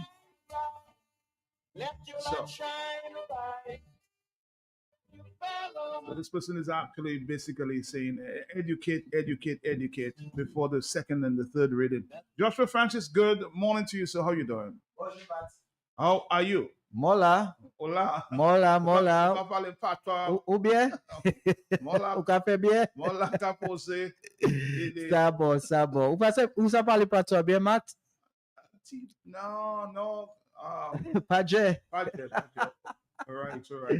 Good morning, Matt. Do you speak Creole fluently? I do. I don't know about being fluent, Okay. but I do speak Creole and I understand Creole. You understand. That's a very important part. Yes. I understand it very well myself. Yes. Well, I'm trying to improve the art. Good morning, Dominica, wherever you are, here or abroad. Good morning to you. Joshua Francis, we are on the issue of electoral reform. And of course, a lot of people are saying, well, we don't know enough about it. What's your take? Is the Prime Minister really listening to the people in terms of, because I heard Pastor Rodney saying this morning, well, PM, you listen or you might, they say take warning or you better be good. So something else might be coming. All right. Well, he's listening to people. The question is, who does he listen to? Is he listening to only his supporters, or he's listening to both his non-supporters and supporters? That's the question. Mm-hmm. And somehow, statistically, he believes that he has a majority of Dominica following him or supporting him, given that he has 19 seats in parliament. Mm-hmm. And some of the constituencies that is in his Labour Party column are huge constituencies. So somehow he believes that the majority of Dominicans may very well be supporting him in his quest to give us piecemeal electoral reform. But do you think that Dominica itself, we have a fraction of, he says, constituencies, but do you think Dominica is basically supporting him? I think for those who understand electoral reform, the need for electoral reform, the vast majority may very well not be supporting him as far as what he wants to present before Parliament. So why does he insist? But the question is, what is the percentage of the people who understand electoral reform relative to the general population? We don't know that for sure. A few years ago, a survey was carried out to ascertain where does electoral reform stands on the minds of Dominicans. And electoral reform did not come out as number one, nor number two. And that may have changed because, of course, we live in a dynamic society. Right. The electoral reform issue may appear to be complex, and a lot of people may not fully understand and appreciate the significance. But as I said, for those who do, I would think that generally most people want electoral reform, and not just electoral reform, Matt, but equitable and proper electoral reform. Mm-hmm. Because electoral reform, as the Prime Minister has presented, basically calls for changes or what is perceived to be improvements in the electoral process. But it goes beyond that. What you're presenting to the people is not enough. It is inadequate, and it is not going to cure the maladies that we have suffered with the electoral process over the years, namely the irregularities, the thievery, the dishonesty, the lack of integrity, the illegality. And that is what we want to cure. We want to create a level playing field. We want accountability. We want transparency. We want betterment in the electoral process. And that is what the government is resisting. The government does not want to give fair and proper electoral reform because some of its electoral practices would be abated should they give the kind of electoral reform that is equitable. So, for example, we have been asking for campaign finance reform, and the government has paid no attention, in spite of the fact that it has expended over $750,000 of taxpayers' money to Sir Dennis Byron. He gave recommendations. There are other entities and other persons who give recommendations in respect to campaign finance legislation, which is absent in Dominica. So this is not just, going to Parliament and passing bills and turning them into law.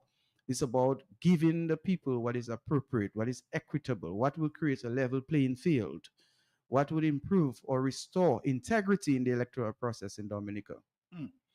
All right. So it's 10:20 in the morning time. Is the final day of the year. How was 2024 for you? Well, no complaints, Matt. First of all, just being Say here. No complaints? No complaints. I'm in the land of the living. Okay. Likewise, yourself. That alone warrants celebration. Okay. That alone warrants gratitude to the Almighty, because none of us, absolutely none of us, would have been entitled to live throughout 2024. So just being here alone is something to be happy about and something to celebrate. Not only we are in the land of the living, we are not in a hospital. We are not crippled. Are we not happy, Matt? Because we can see, we can walk, we can talk, we can give thanks and praises.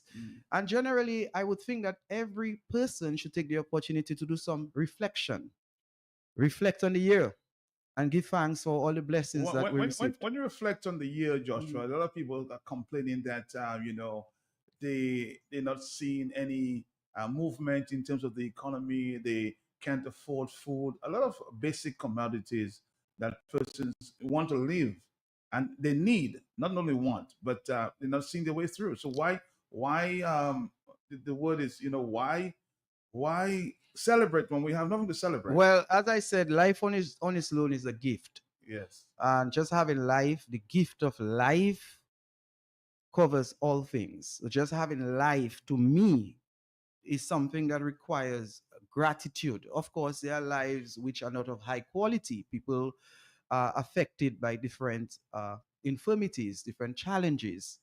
But normally, for those of us who can walk, we have our basic senses, we're healthy, we have to give thanks and praises. But in respect to the challenges that you talk about, Matt, it is undoubtedly true that there are quite a number of Dominicans who are challenged economically and socially. The cost of living over the past few years has steadily increased. The unemployment situation has not been cured in Dominica. The underemployment situation continues to be a big problem. Hence, the reason why we have significant brain drain or out migration of our resources, because people are not satisfied with the socio-economic situation in Dominica. Hence, they leave our shores to go elsewhere in search of greener pastures, whether it is real or fanciful, whether it is just a perception or not. But the push factor that exists in Dominica, meaning the variables which we live with, appear to be so tough that we tend to think that everywhere else is better than Dominica, particularly our young people. We have really seen a decimation or destruction of the middle class in Dominica. And we have a Dominica where young people's dreams are not being realized. And therefore, young people are living in droves. For every young person in Dominica, once an opportunity presents itself for him or her to leave the shores, that happens. And that is a serious national hindrance to our growth and development. But that is just one of many challenges that we have, Matt. And maybe we, in our reflection, we can identify the positives because there are good things going for Dominica. Would you agree? What would I want to identify good things for Dominica? I still have some question marks about it. You have some question marks. So, Matt, let me just inform that yesterday I got some information about the crime statistics in Dominica. I just spoke about that a minute ago. And we're still in a safe place. Yeah, generally, we may very well be the safest country in the Caribbean. And somebody, as you said that, somebody kind of challenged me this morning about that. Let me see, because I made the statement and it says, Matt, you're having a discussion about Dominica being safe relatively to other countries in the Caribbean. What is the data? Well, Matt, for 2024, according to the information which I received from CID, the Criminal Investigation Department, from a credible source in the department, this year, Dominica, as we speak, Dominica has recorded 12 homicides. Unlike 2023, we had 18.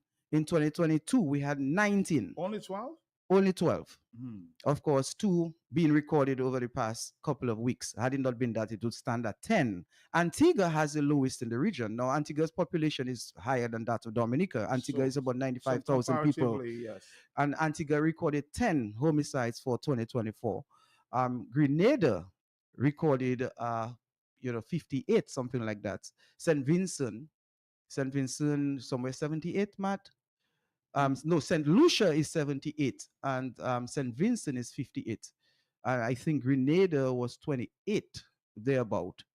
So when you look at it in terms of homicides, we were second to the last, Antigua, being the last as far as in numbers are concerned. Now, other areas I'm of surprised. crimes. I'm surprised that you say Antigua. Yes, because earlier this year they had a spate of murders there, but again, it may be a few in number. Right. Now the data which came out shows that, well, according to the information which I received, they had only 10 for 2024. Now that is just homicides.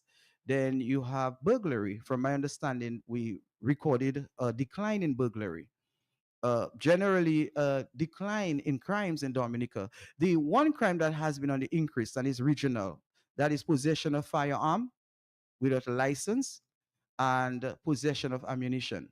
So generally, every Caribbean island has recorded an increase in that area, and that may very well be, according to news reports, importation of not just firearms but sophisticated firearm from the United States of America. So Dominica is no exception. We have recorded an increase in possession of unlicensed firearms, and that is a problem. But we just see Trinidad declare a state of emergency. This is very, very high, over 500. Right. Over, I think it's over 700 homicides for the year.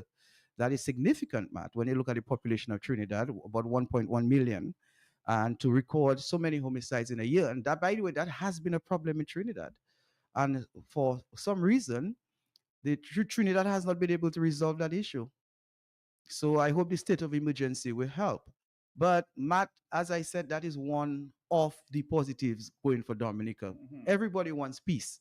There's one thing to be booming economically and another thing to be living in cage.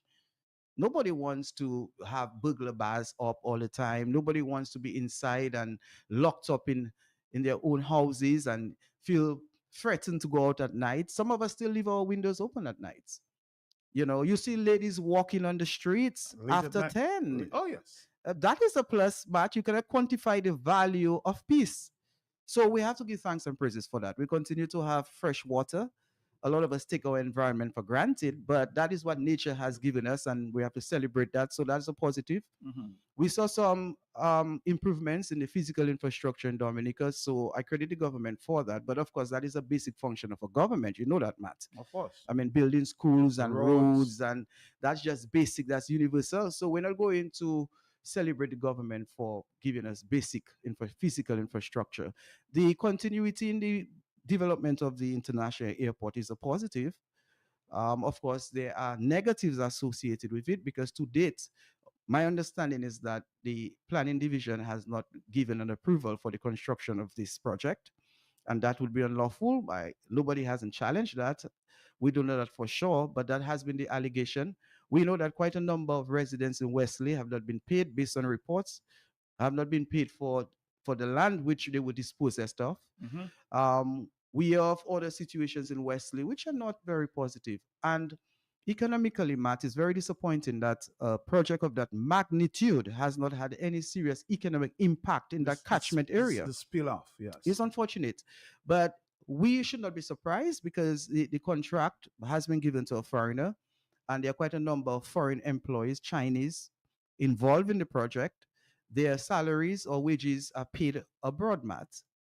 And as stated before, not only by me, but by several persons, you have these Chinese, they have residence of their own, they do not rent buildings, and therefore persons who could possibly get rent from these Chinese are not getting it. They bring in their foods by containers, so they're not going to the local markets to purchase their supplies. They are growing their own livestock. So, Matt, all these are opportunities which we have been denied of. Had it just been a regular project with regular Dominicans or the vast majority of the labor force, with Dominicans, the multiplier effect would have been much greater. We would feel the economic impact of the construction of the international airport, but we have not really felt it. If anything, as you rightly pointed out, Dominicans continue to cry. A lot of us, we drive nice cars and we live in nice houses, but our bank accounts are empty. I mean, imagine you're at 50, 55, 60, and you do not have 20,000 EC dollars in your savings account. God forbid there's an emergency.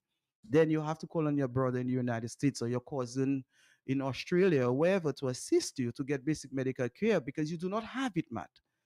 You work very hard, you're not retiree, you're at 62 and you're still paying a mortgage. You cannot take a trip to St. Lucia to just relax over the weekend. Your child wants to go to university, you have to chase a politician to get assistance. And in some cases, you have to do, you know, unkind things to get favors. So that's the reality in Dominica, and it's unfortunate. So what you think has went wrong there? Well, Matt, we have had a government that is fatigued. Tired? It's the government is tired, Matt. In every area of life, you have something referred to as law of diminishing returns. In everything, if you're a sportsman, Matt, you peak at a certain age, and then you decline, and eventually you exit the sporting arena. That's just the nature of life. And likewise, where you have a government that has been in office for the past 25 years and conducting, lazy policies. The CBI program really is a lazy policy, Matt. There's no significant thought process in selling citizenships. What would have made this government stand out is taking the CBI revenues to diversify this economy, to put the revenues into growth areas in Dominica, where every Dominican would see the benefit of the CBI. Of course, we're getting benefits through the housing program, the social housing program.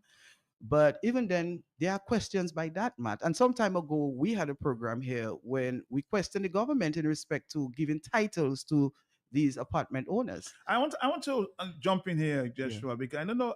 I'm not aware that you have seen this, but there's a report card out there coming from the ERC as it relates to the grades that they would have given this government. I'm going to ask you to pay attention to this. The economy, they says they're giving government an F.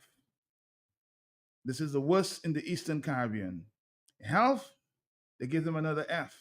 Destroy the primary health sector or the primary health system that was the envy of the Caribbean. We continue. Education and F. Our young brains are leaving, as you said earlier, in droves, and there's not even any gleam of hope for them returning to Dominica. Tourism and F. Agriculture and F. Manufacturing and F. Sports and F. I kind of disagree with that one, but we continue. Art and culture and F. Social services and F. Housing development, housing a D. Youth development and F. Community development and F. Environment and F. Electoral reform and F. Citizen by investment and F. Garbage collection and F. Capital city erosion and F. Cost of living and F. Corruption A plus. Nepotism A plus. Victimization A plus. CO A plus. So 2 pluses after the A there, and still election A plus plus plus. That's the need for electoral reform.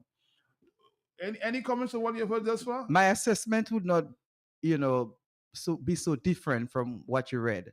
Let's start with the economy, Matt. Right. I read the IMF. You said an F? Yes. In certain areas of the economy, it's an F. Okay. Yeah, because first of all, we have not diversified our economy. We continue to depend on CBI heavily. Where you have a country depending on CBI for over 60% of revenue to operate the public service, that is a problem by itself because the CBI program is vulnerable, it's very volatile. It's an industry that can be affected today and we can get an immediate collapse in our economy. If for some reason... You say collapse? Yeah, I mean, if for some reason we cannot sell our passports over the next few months... That's it. Dominicans will suffer because the government will not be able to meet its recurrent expenditures. It will not be able to pay salaries. It will not be able to take care of public offices, and therefore we'll get a collapse in the economy. So had this government been visionary, as I said, the revenue which it obtained from the CBI, more would have been spent in tourism development, certainly agriculture, certainly small manufacturing, certainly assisting small businesses, the vendors on the streets, the people with small manufacturing industries, but the government did not see it fit to do those things. Instead, it gave contracts to foreigners, sell our passport, build these hotels, which of course is good for tourism. We're hoping in the long term we can benefit from the construction of these hotels. We have not really experienced it because look at what used to be Kempinski, now Intercontinental Hotel. The question is, has that brought any significant economic development to Dominica? And maybe the answer would be no. We know that Jungle Bay and Secret Bay have done very well. We cannot put that hotel in the same category, in the same breath when we are talking. But of course, the construction of these airports from revenues derived from CBI are positive because we need hotels. Of course, in the long run, we're hoping that when this international airport is completed, a lot of people will come on our shores and they need rooms. We're hoping. Well, we have to hope, Matt. The hope keeps us going. But we have to be realistic. As we touch on the international airport, Matt, this is not going to be anything lucrative for Dominica or very viable for Dominica for at least another 50 years. I heard we were looking at realities on the ground. I don't think the airport will be completed. I just heard it there from Mr. Sam Raffel a couple of days ago. Yeah. Before 2030. So, and it's going to be an expensive project. Yeah, it is an expensive project. Even if the tarmac is completed, the terminal is completed. We have to sustain it. Right, not just sustain it. It has to go through a certain process of licensures. It has to go through approvals because, of course, no airline company is just going to land in Dominica. There must be a process, and those things take time. Look at how long it took for American Eagle to agree to fly into Dominica. If you look at the history, you talk to the former CEO of DASPA, he will tell you, that took over a decade. Likewise, for the international airport, we're not going to convince British Airways within a few months. They would have to come down, look at the airstrip, go through a process. We have to go through approval processes. So that's going to take years. But what I do anticipate, Matt, from my own perspective, is that airport is not going to bring any serious economic life to Dominica for at least another 50 years. If you look at You say 50 years? Yeah, easily. And of course, life is dynamic. That could be different. I'm making that assumption based on holding all variables we have right now equal. If you look at the cricket stadium at the Windsor Park, Matt, you remember the fanfare that was around the construction of that stadium, Right. how it was going to transform life in Roseau. We're going to have sports tourism. Dominica was going to boom. Matt, that's what's happening to this right airport. Now we can even put lights in the stadium. Yeah, it's costing more. The cost of maintaining the cricket stadium in Roseau, the Windsor Park Cricket Stadium, is more than the revenues we derive from its operation. So from a pure economic point of view, Dominica is not really going to benefit significantly from the construction of the international airport in the short term. This is a long-term project. But going back to grading the government as far as the economy is concerned, the biggest indictment on this government is that it has not been able to create what is referred to as employment economic growth. So we have realized some economic growth post-COVID era, and we probably can go back. We can go back to 2015 when we had tropical Erica, and then right? Maria. Our gross domestic product dropped by something like 94%. And by the time 2 years after, when we had Hurricane Maria, it dropped by another over 230%. So, of course, Dominica getting that blow, we would require time to rebound. And we did well. We did well. When you look into the reality, we did well. We rebounded. And then COVID came, another setback for us economically. So post-COVID era, post-Hurricane Maria era, we have realized some economic growth, but that economic growth is not parallel to employment growth. So you can realize economic growth, but not necessarily an increase in employment. And more so, the economic growth that we have had is not resulting from increase in productivity.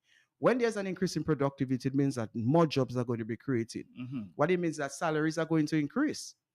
Wages and salaries in this country have not increased significantly in a long time, and the cost of living continues to rise. Matt, if you go to Whitchurch, you go anywhere in any supermarket in Dominica, and you walk with $200. By the time you leave the store, you would have spent your $200, and yet you have just 3 little bags in your hand, and you're wondering, where did that money go? You're so right about that. Somebody that is making a point here. Miss Joshua said certain programs of the economy is an F grade. Does that mean there's any passing mark somewhere for the government in terms of the economy? And when you did your GC exams, you earned grades like your grade didn't come in pass. It was either A, B, C, D, or U.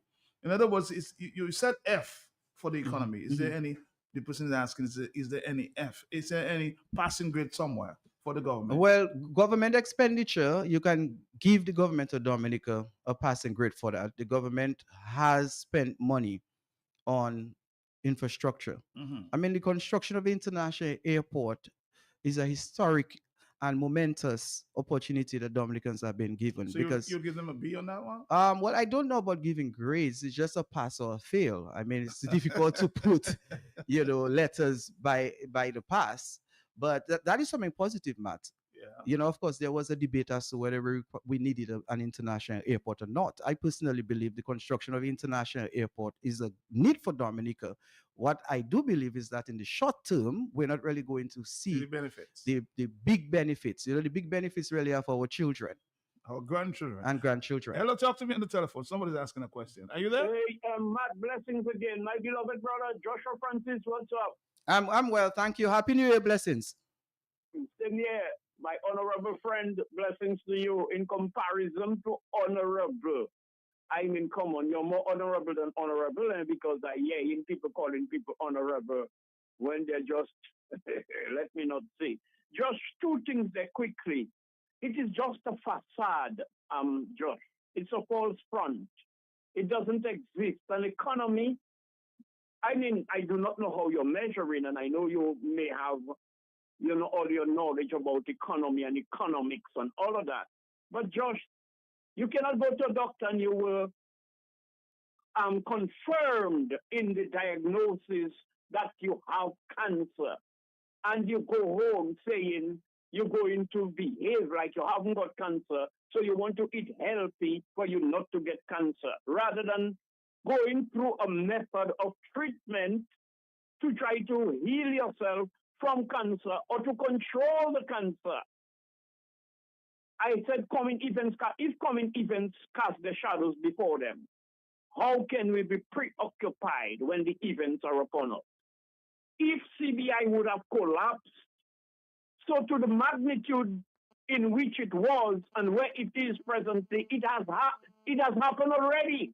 It has already collapsed. The economy is down on its back like a tortoise you turn over, and in the absence of the help of somebody else or something else, it's not going to flip.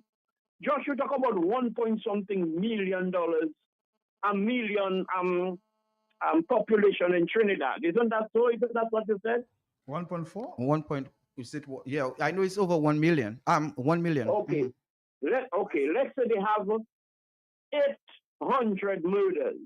Put it like that. We have less than 70,000 people. We have 12, two more than Antigua, that have a higher population.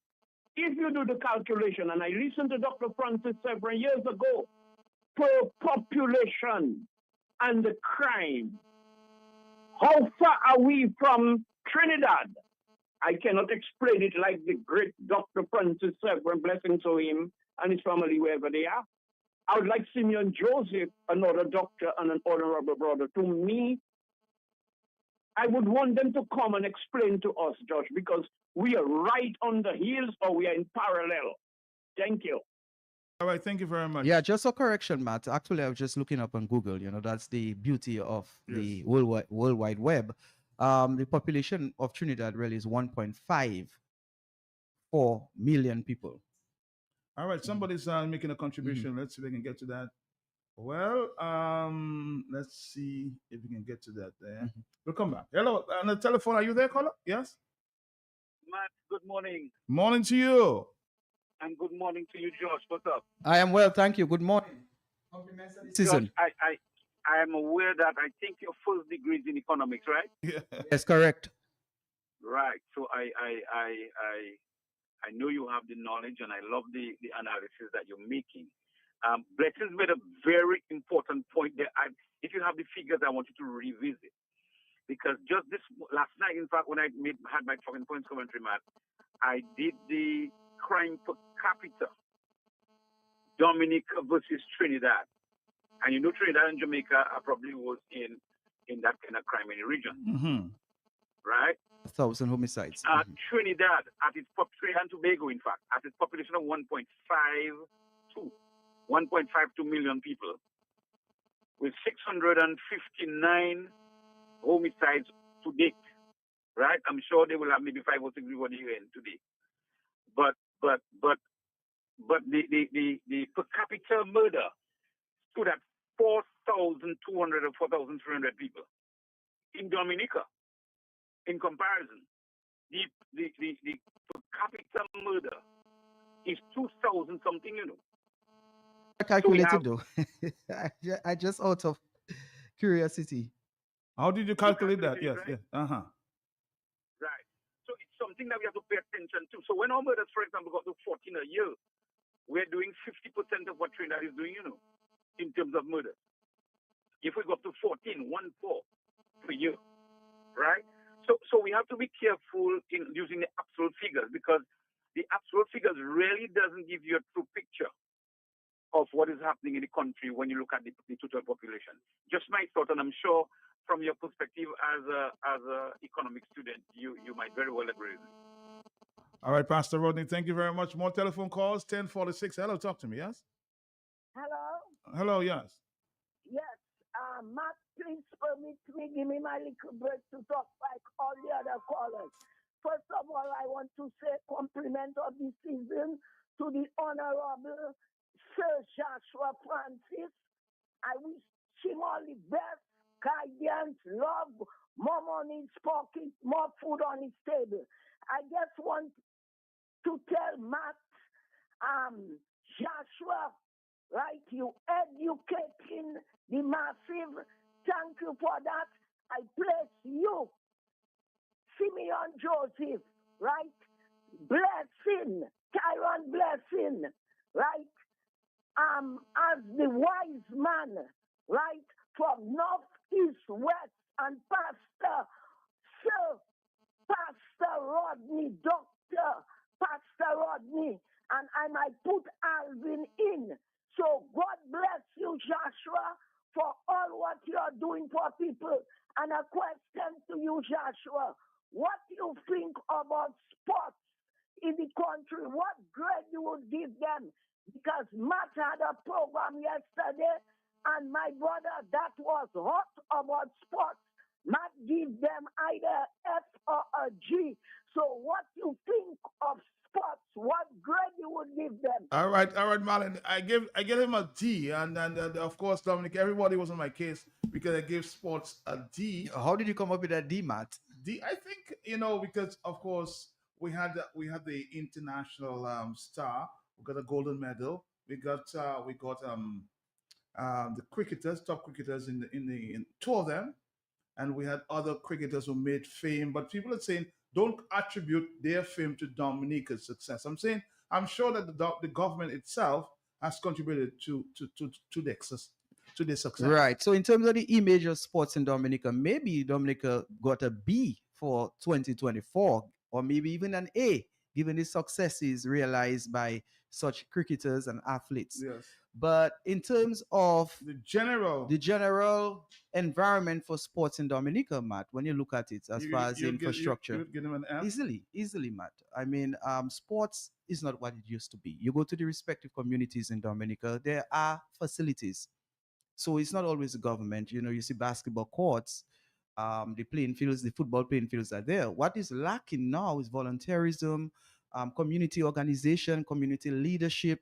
So that has contributed to the erosion of sports. And the government has not really inspired our young people to get involved in sports. And likewise, it has not placed enough resources in sports in Dominica.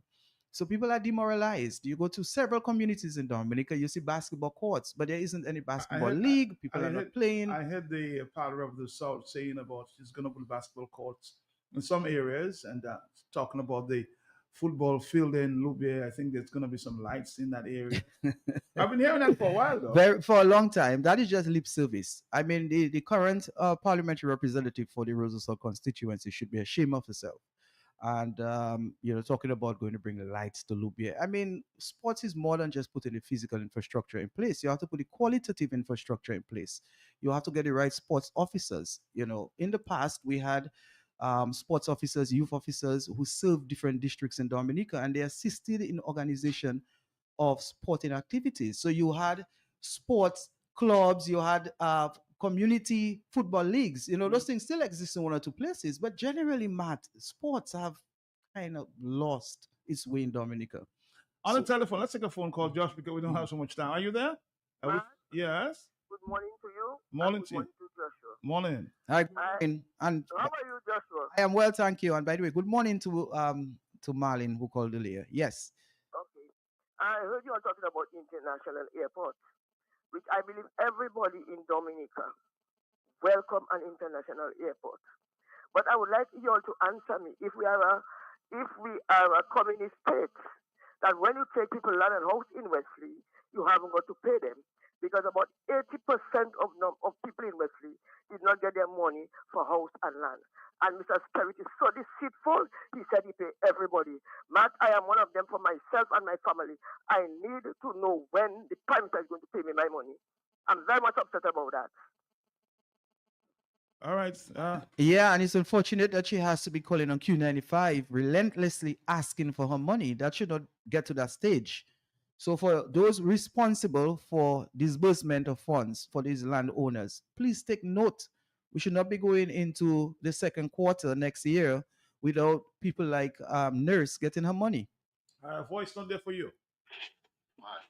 Good morning, George. But thanks for bringing George here this morning. Josh, I want to applaud you. I want to applaud you for having an objective approach to development. We sometimes have to say where the government does good. It helps to give our critique free lens. And I'm glad, I'm glad we're heading into the 25 with a different way of approaching critique in our institutions in Dominica. You see, the airport is a good thing for Dominica. I was always against this idea of this conversation about some fake airport and fake airport. That's a bunch of garbage. What is wrong with the airport is the same thing that is wrong with everything else that the Prime Minister handles in Dominica. There is no proper planning. This airport is costing us 3 times the money it was supposed to cost us, because the Prime Minister in his arrogance would not settle for appropriate lands that will really possible for an airport to be built, because he wants to do things differently from everybody else. It's Roosevelt Perry's idea. The issue of people in the village of Wesley, the stress is the Prime Minister's approach. If there was proper planning to the airport, we would have none of those stresses. Wesley would be a happy place. And thirdly, the labor issue. We have to address this memo with the Chinese. The Chinese are bringing prisoners. You see those barracks and they set up, they're really that. They cannot come and rent your house because they don't come down here with money. These are prisoners that are brought here to work. That's why we don't get labor jobs on these Chinese construction sites, because the majority of the people that they bring here are laborers. They're not skilled people as per se. You understand? And so that's why we have to address the Prime Minister for us to change some things in the country, especially this Chinese relationship. And I think the Chinese are good people and can do work and help us. But it is our Prime Minister and the relationship he has with the Chinese that is causing us this dissonance between ourselves and the Chinese in Dominica. Your thoughts again? And just agree? Yeah, I do agree. The construction of the international airport is positive. When the government does something good, we should say it is good. But Matt, the conversation over the airport has just really started, because it is we are talking about Dominica as nature island. What really is the vision for this airport? Are we just going to put another airport, or we're going to seize the opportunity to construct an airport which is going to be peculiar to the world? Are we going to marry the airport, the construction of the airport, with nature island? Is going to be a green airport? Are we going to energize the airport by solar energy, wind energy, or are we going to the crude oil? So there is an opportunity for discussions in respect to the construction of the international airport. Are there conversations and engagements with the neighboring villages of the construction of the airport site? Because we want to talk to the small businesses, we want to talk to entrepreneurs, have conversation, let them tell us what opportunity they see within the airport construction. When the airport is completed, how can they benefit? So there should be some kind of engagement between the government of Dominica and those communities as far as opportunities are concerned. Environmentalists, there should be some kind of conversation with the government and these environmentalists as far as how we can have a green airport, because the world is moving green, the world is going back organic. And I always say, it is in Dominica, nature has disposed us with an organic island. So instead of destroying it, we need to place more emphasis on environmental preservation and see how we can marry our environmental dispositions with our economic development. On the telephone now, we don't have too much time. Oh, so we missed that call. Joshua, we want to, of course, we have to wrap it up in a little while, but importantly, that we're hearing in recent times calls for unity among opposition parties. And moving forward, of course, we may just facing the election there in the new year 2025.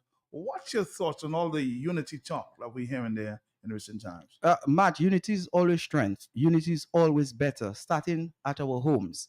And let me take this opportunity to say to all listeners, if you have a problem with your brother, try to resolve it within the next few hours. Do not start 2025 with discord with your family. If you have a problem with your mom, your dad, your cousin, your friends, try to make up, reconcile. So unity on the front and on the face of life is always better.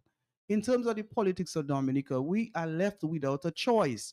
The Dominica Labour Party has entrenched itself in Dominica. Matter of fact, there's a saying that should there be an election tomorrow, the Dominica Labour Party is already starting with 7 seats. And that is debatable. Maybe statistically, that may very well be true because over the years, we in the opposition may have abandoned certain constituencies in that during elections, we send up a candidate and then we leave those constituencies. We don't do any work there. So some of these constituencies are now perceived to be Labour Party garrisons. The Grand Bays, the Portsmouth, the Cottages, the Vickers, the Collyhoes, maybe even the Stufrias. Shadow Patat. Yes, as we would say in local palace. So for us to really uproot the Dominican Labour Party in office in Dominica is going to take a very serious effort. And unification of all political parties, entities, and individuals will help the cause. So I am certainly one of the biggest advocates, if not the biggest in Dominica, as far as bringing all political parties, entities, without compromising the party's integrity, philosophy, ideology, and so on and so forth. So in other words, nobody is saying you are to surrender your philosophy in quest of having a united front to confront this government. Nobody is saying that. All that is being asked is to put down these internal ramblings, these internal fights amongst opposition forces and to come together as one entity in spite of our differences to come up against this government. Because, Matt, and you think that's very possible? It is very plausible. I believe that the opposition can win the next election and should win the next elections, particularly for persons who have been supporting the opposition for the last 30 years, 25 years. Matt, imagine you're a person following a certain political party in opposition for the last 25 years. Matt, think of it, 25 years. That is huge. The life expectancy in Dominica on average is about 78 years. All right? So a lady would live to 80, a man generally 78. You are living with the expectation that you're going to be on earth for 78 years. And 25 years of that have been under the rulership of a party which victimizes you. Matt, think about it. You cannot possibly go for another 5 years.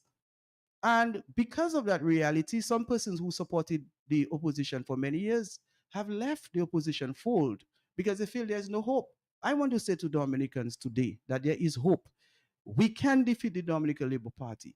And if we can come together, we can talk to each other, strategize, and go to the respective communities and show people that we truly care about them, build relationships with the different constituencies throughout Dominica. I have no doubt that Dominica will follow us once we can present to them a viable plan, a viable alternative, show them that their lives can and will be better with a new government. It's not just about changing the government, but bringing a government that is going to bring newness to Dominica and bring betterment to every life in Dominica.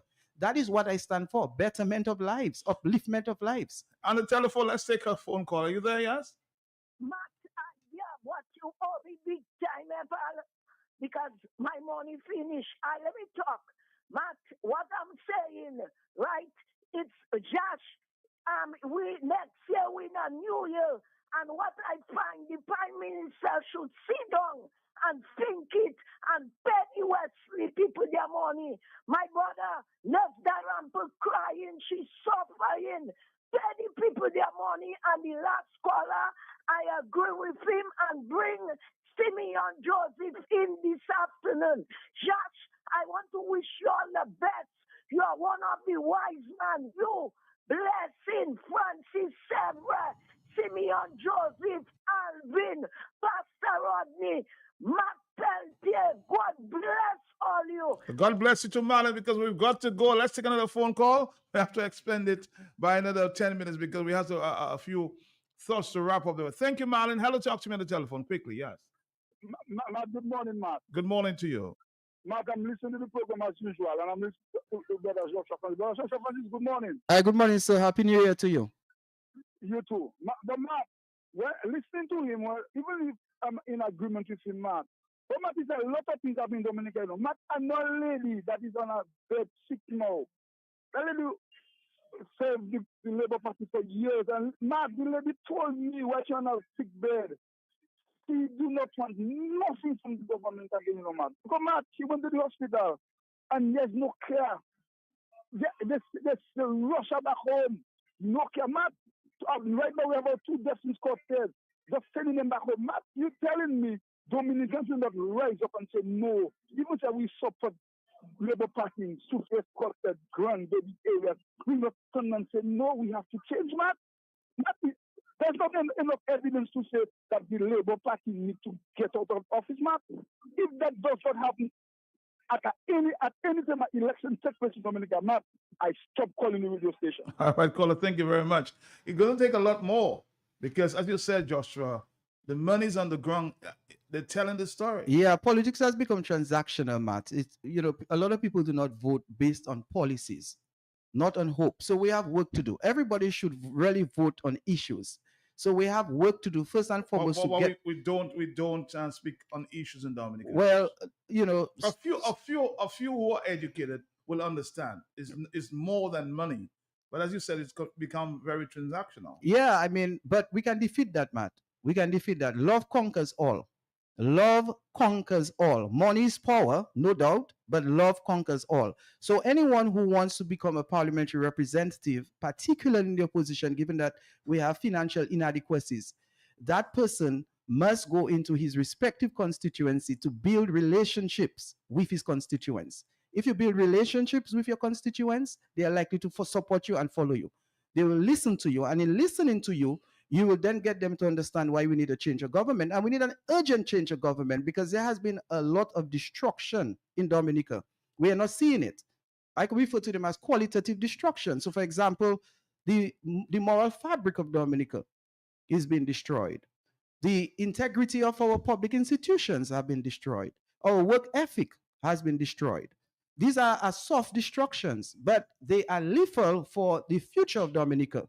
Because when you put a nation to believe that you're going to spoon feed it, you give it a free apartment, you give it scholarships, without asking for any kind of return, you are making the nation dependent, and that is destructive. You may not see it now, but somewhere in the future. Somebody's saying here, Joshua, that it's the opposition in Dominica seem confused, and there's a lot of disunity, a lot of silent talk going on that needs to be mended. Well, Matt, a political party is like a family.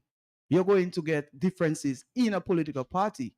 What is really affecting, I'm not speaking necessarily to any political party in Dominica, but generally where you have immaturity, pettiness that can hold back a movement. Mm-hmm. So it's always better that the people who are presenting themselves to lead must have some kind of maturity. They would have gone through the fire. Like for me as an example, I have been through the fire. I have my scars. The whole world knows what I've been through.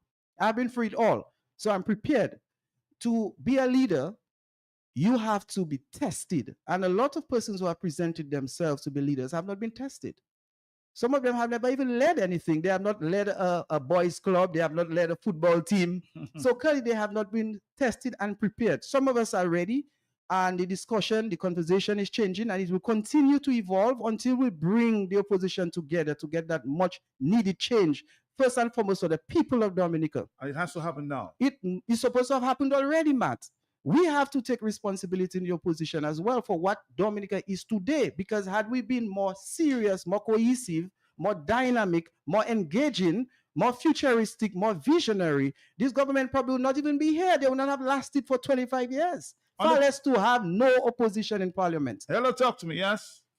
Yes, Matt, good morning. Yes. Just good morning also. Hi, good morning, sir. Yes, Matt, let me tell you, I so want to agree with Joshua Francis on everything he's saying there. He's so correct. Matt, I am on the ground and I campaign and I always campaign because I am very, very particular when it comes to my country. And Matt, what I have been hearing on the ground is some people saying that, oh, me, I'm not voting again, no. I don't voting for the Labour Party again, but I don't voting for the opposition either. So I just not voting. Because why? One, they are disappointed in the Labour Party because they realize that the country is not running the way it's supposed to run. So because of that, they're not making a cross for the Labour Party no more. Then they don't want to vote for the opposition because they believe to themselves, I'm not supporting workers, so I don't vote in workers. But that is a mentality we need to take out in our mind. Because if I make a cross for a government and the government is not doing what they're supposed to do, I'm supposed to make a cross to take them out. And that is what I try to explain to certain people. But they have something in their mind believing, well, because I am labor, I cannot vote for workers, which is wrong. So what Judge is saying, Matt, Judge is so right about it. And Matt, in closing, I want to tell Joshua Francis, my brother, come back home. We need you back home so that you can assist to take this government out of office. Have a pleasant. Have a pleasant morning. Joshua, this one is for you. You come back home. Come back. I'm at home. I'm standing with Dominica. I'm at home. I'm standing against the Dominica Labour Party. Let's wrap it up in 2 minutes. Hello, talk to me on the telephone. More telephone calls. Are you there, caller? Yes, what I see, workers are divided and that should not happen, right? I don't like the way they're thinking on Joshua. They should forgive Joshua and their sins. And if all you want, people to come together as one, Mr. PM, throw all the cases in the court and give the Wesley people their money and unite the people. We all shall live, none shall stand. Workers, get all you up together, or you divided, or you fighting with one another. All right, Balin, thank you very much. Workers, Malin saying come together. And going forward there, Joshua, we have our final comments. Yeah, well, I'm going to end today's program by continuing where Malin left off. Yes. We must come together. Togetherness is strength. Together we are stronger. And let me take this opportunity to say Happy New Year to Dominica, particularly our mothers and grandmothers, our grandpas, our senior citizens. I visited Salisbury on Sunday, Matt, and I met a number of senior citizens. If they're listening, I want to say good day to you and Happy New Year. And for every other senior citizen throughout Dominica, Happy New Year to you. You think it's the way to go to visit the various communities? There's no other way, Matt. Any serious politician must be on the ground to not just go and persuade people about supporting a political movement, but to find out what are the needs of the people and to see where you can assist. On that basis, I have taken a responsibility to assist a family in raising funds for a child who needs medical care. So for those who are listening, you can inquire, you can call me. If you wish to make a contribution to a child, she's just about 6 years old, and she needs a surgery on her neck. She needs that help. And I have taken that responsibility to assist the family. So anyone who wants to make a contribution to that family or any other family in Dominica, because I have several projects, Matt.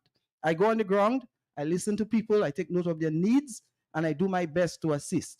So on that basis, Matt, I want to say a special good morning to the people of the Rosal South constituency, the people of Jodel, Eggleston, Lubier, Newton, Kingsale, Emzol, Bath Estate, you know, the entire constituency and Dominica by extension. Is that the constituency you have your eye on, Joshua? My eyes is on Dominica, Matt.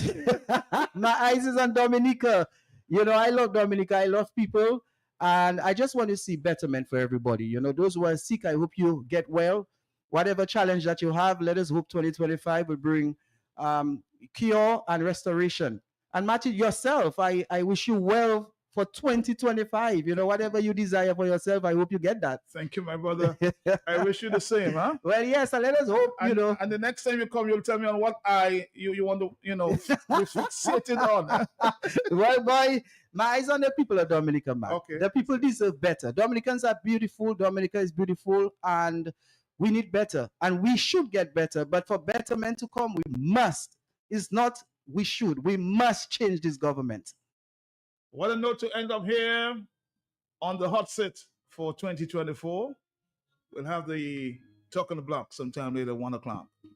A possible repeat of the yesterday's program, which a lot of people are still talking about re-electoral reform.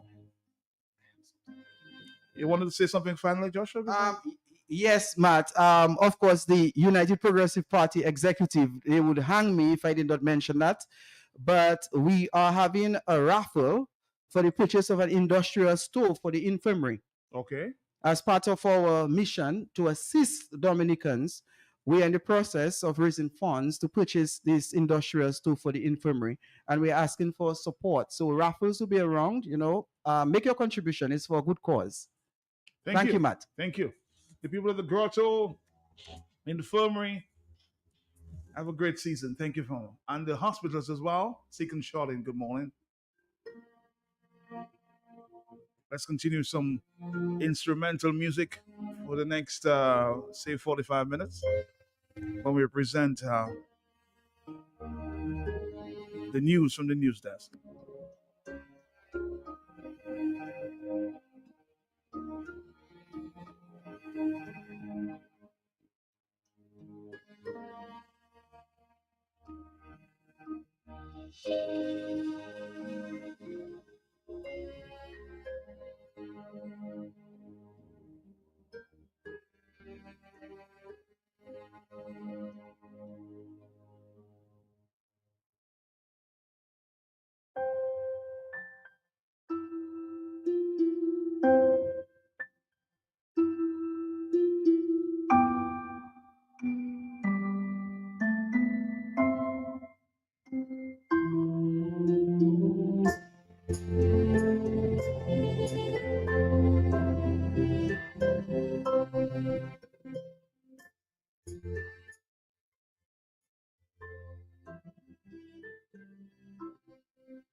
Easy Rock 95.1. More rock, less talk while you work. The latest soft hit after hit. Tune into Easy Rock 95.1, the best mid-morning show in the right here on Q95.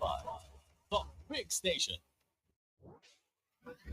Easy Rock 95.1. More rock, less talk while you work. The latest soft hit after hit. Tune into Easy Rock 95.1, the best mid-morning show in the right here on Q95. The big station.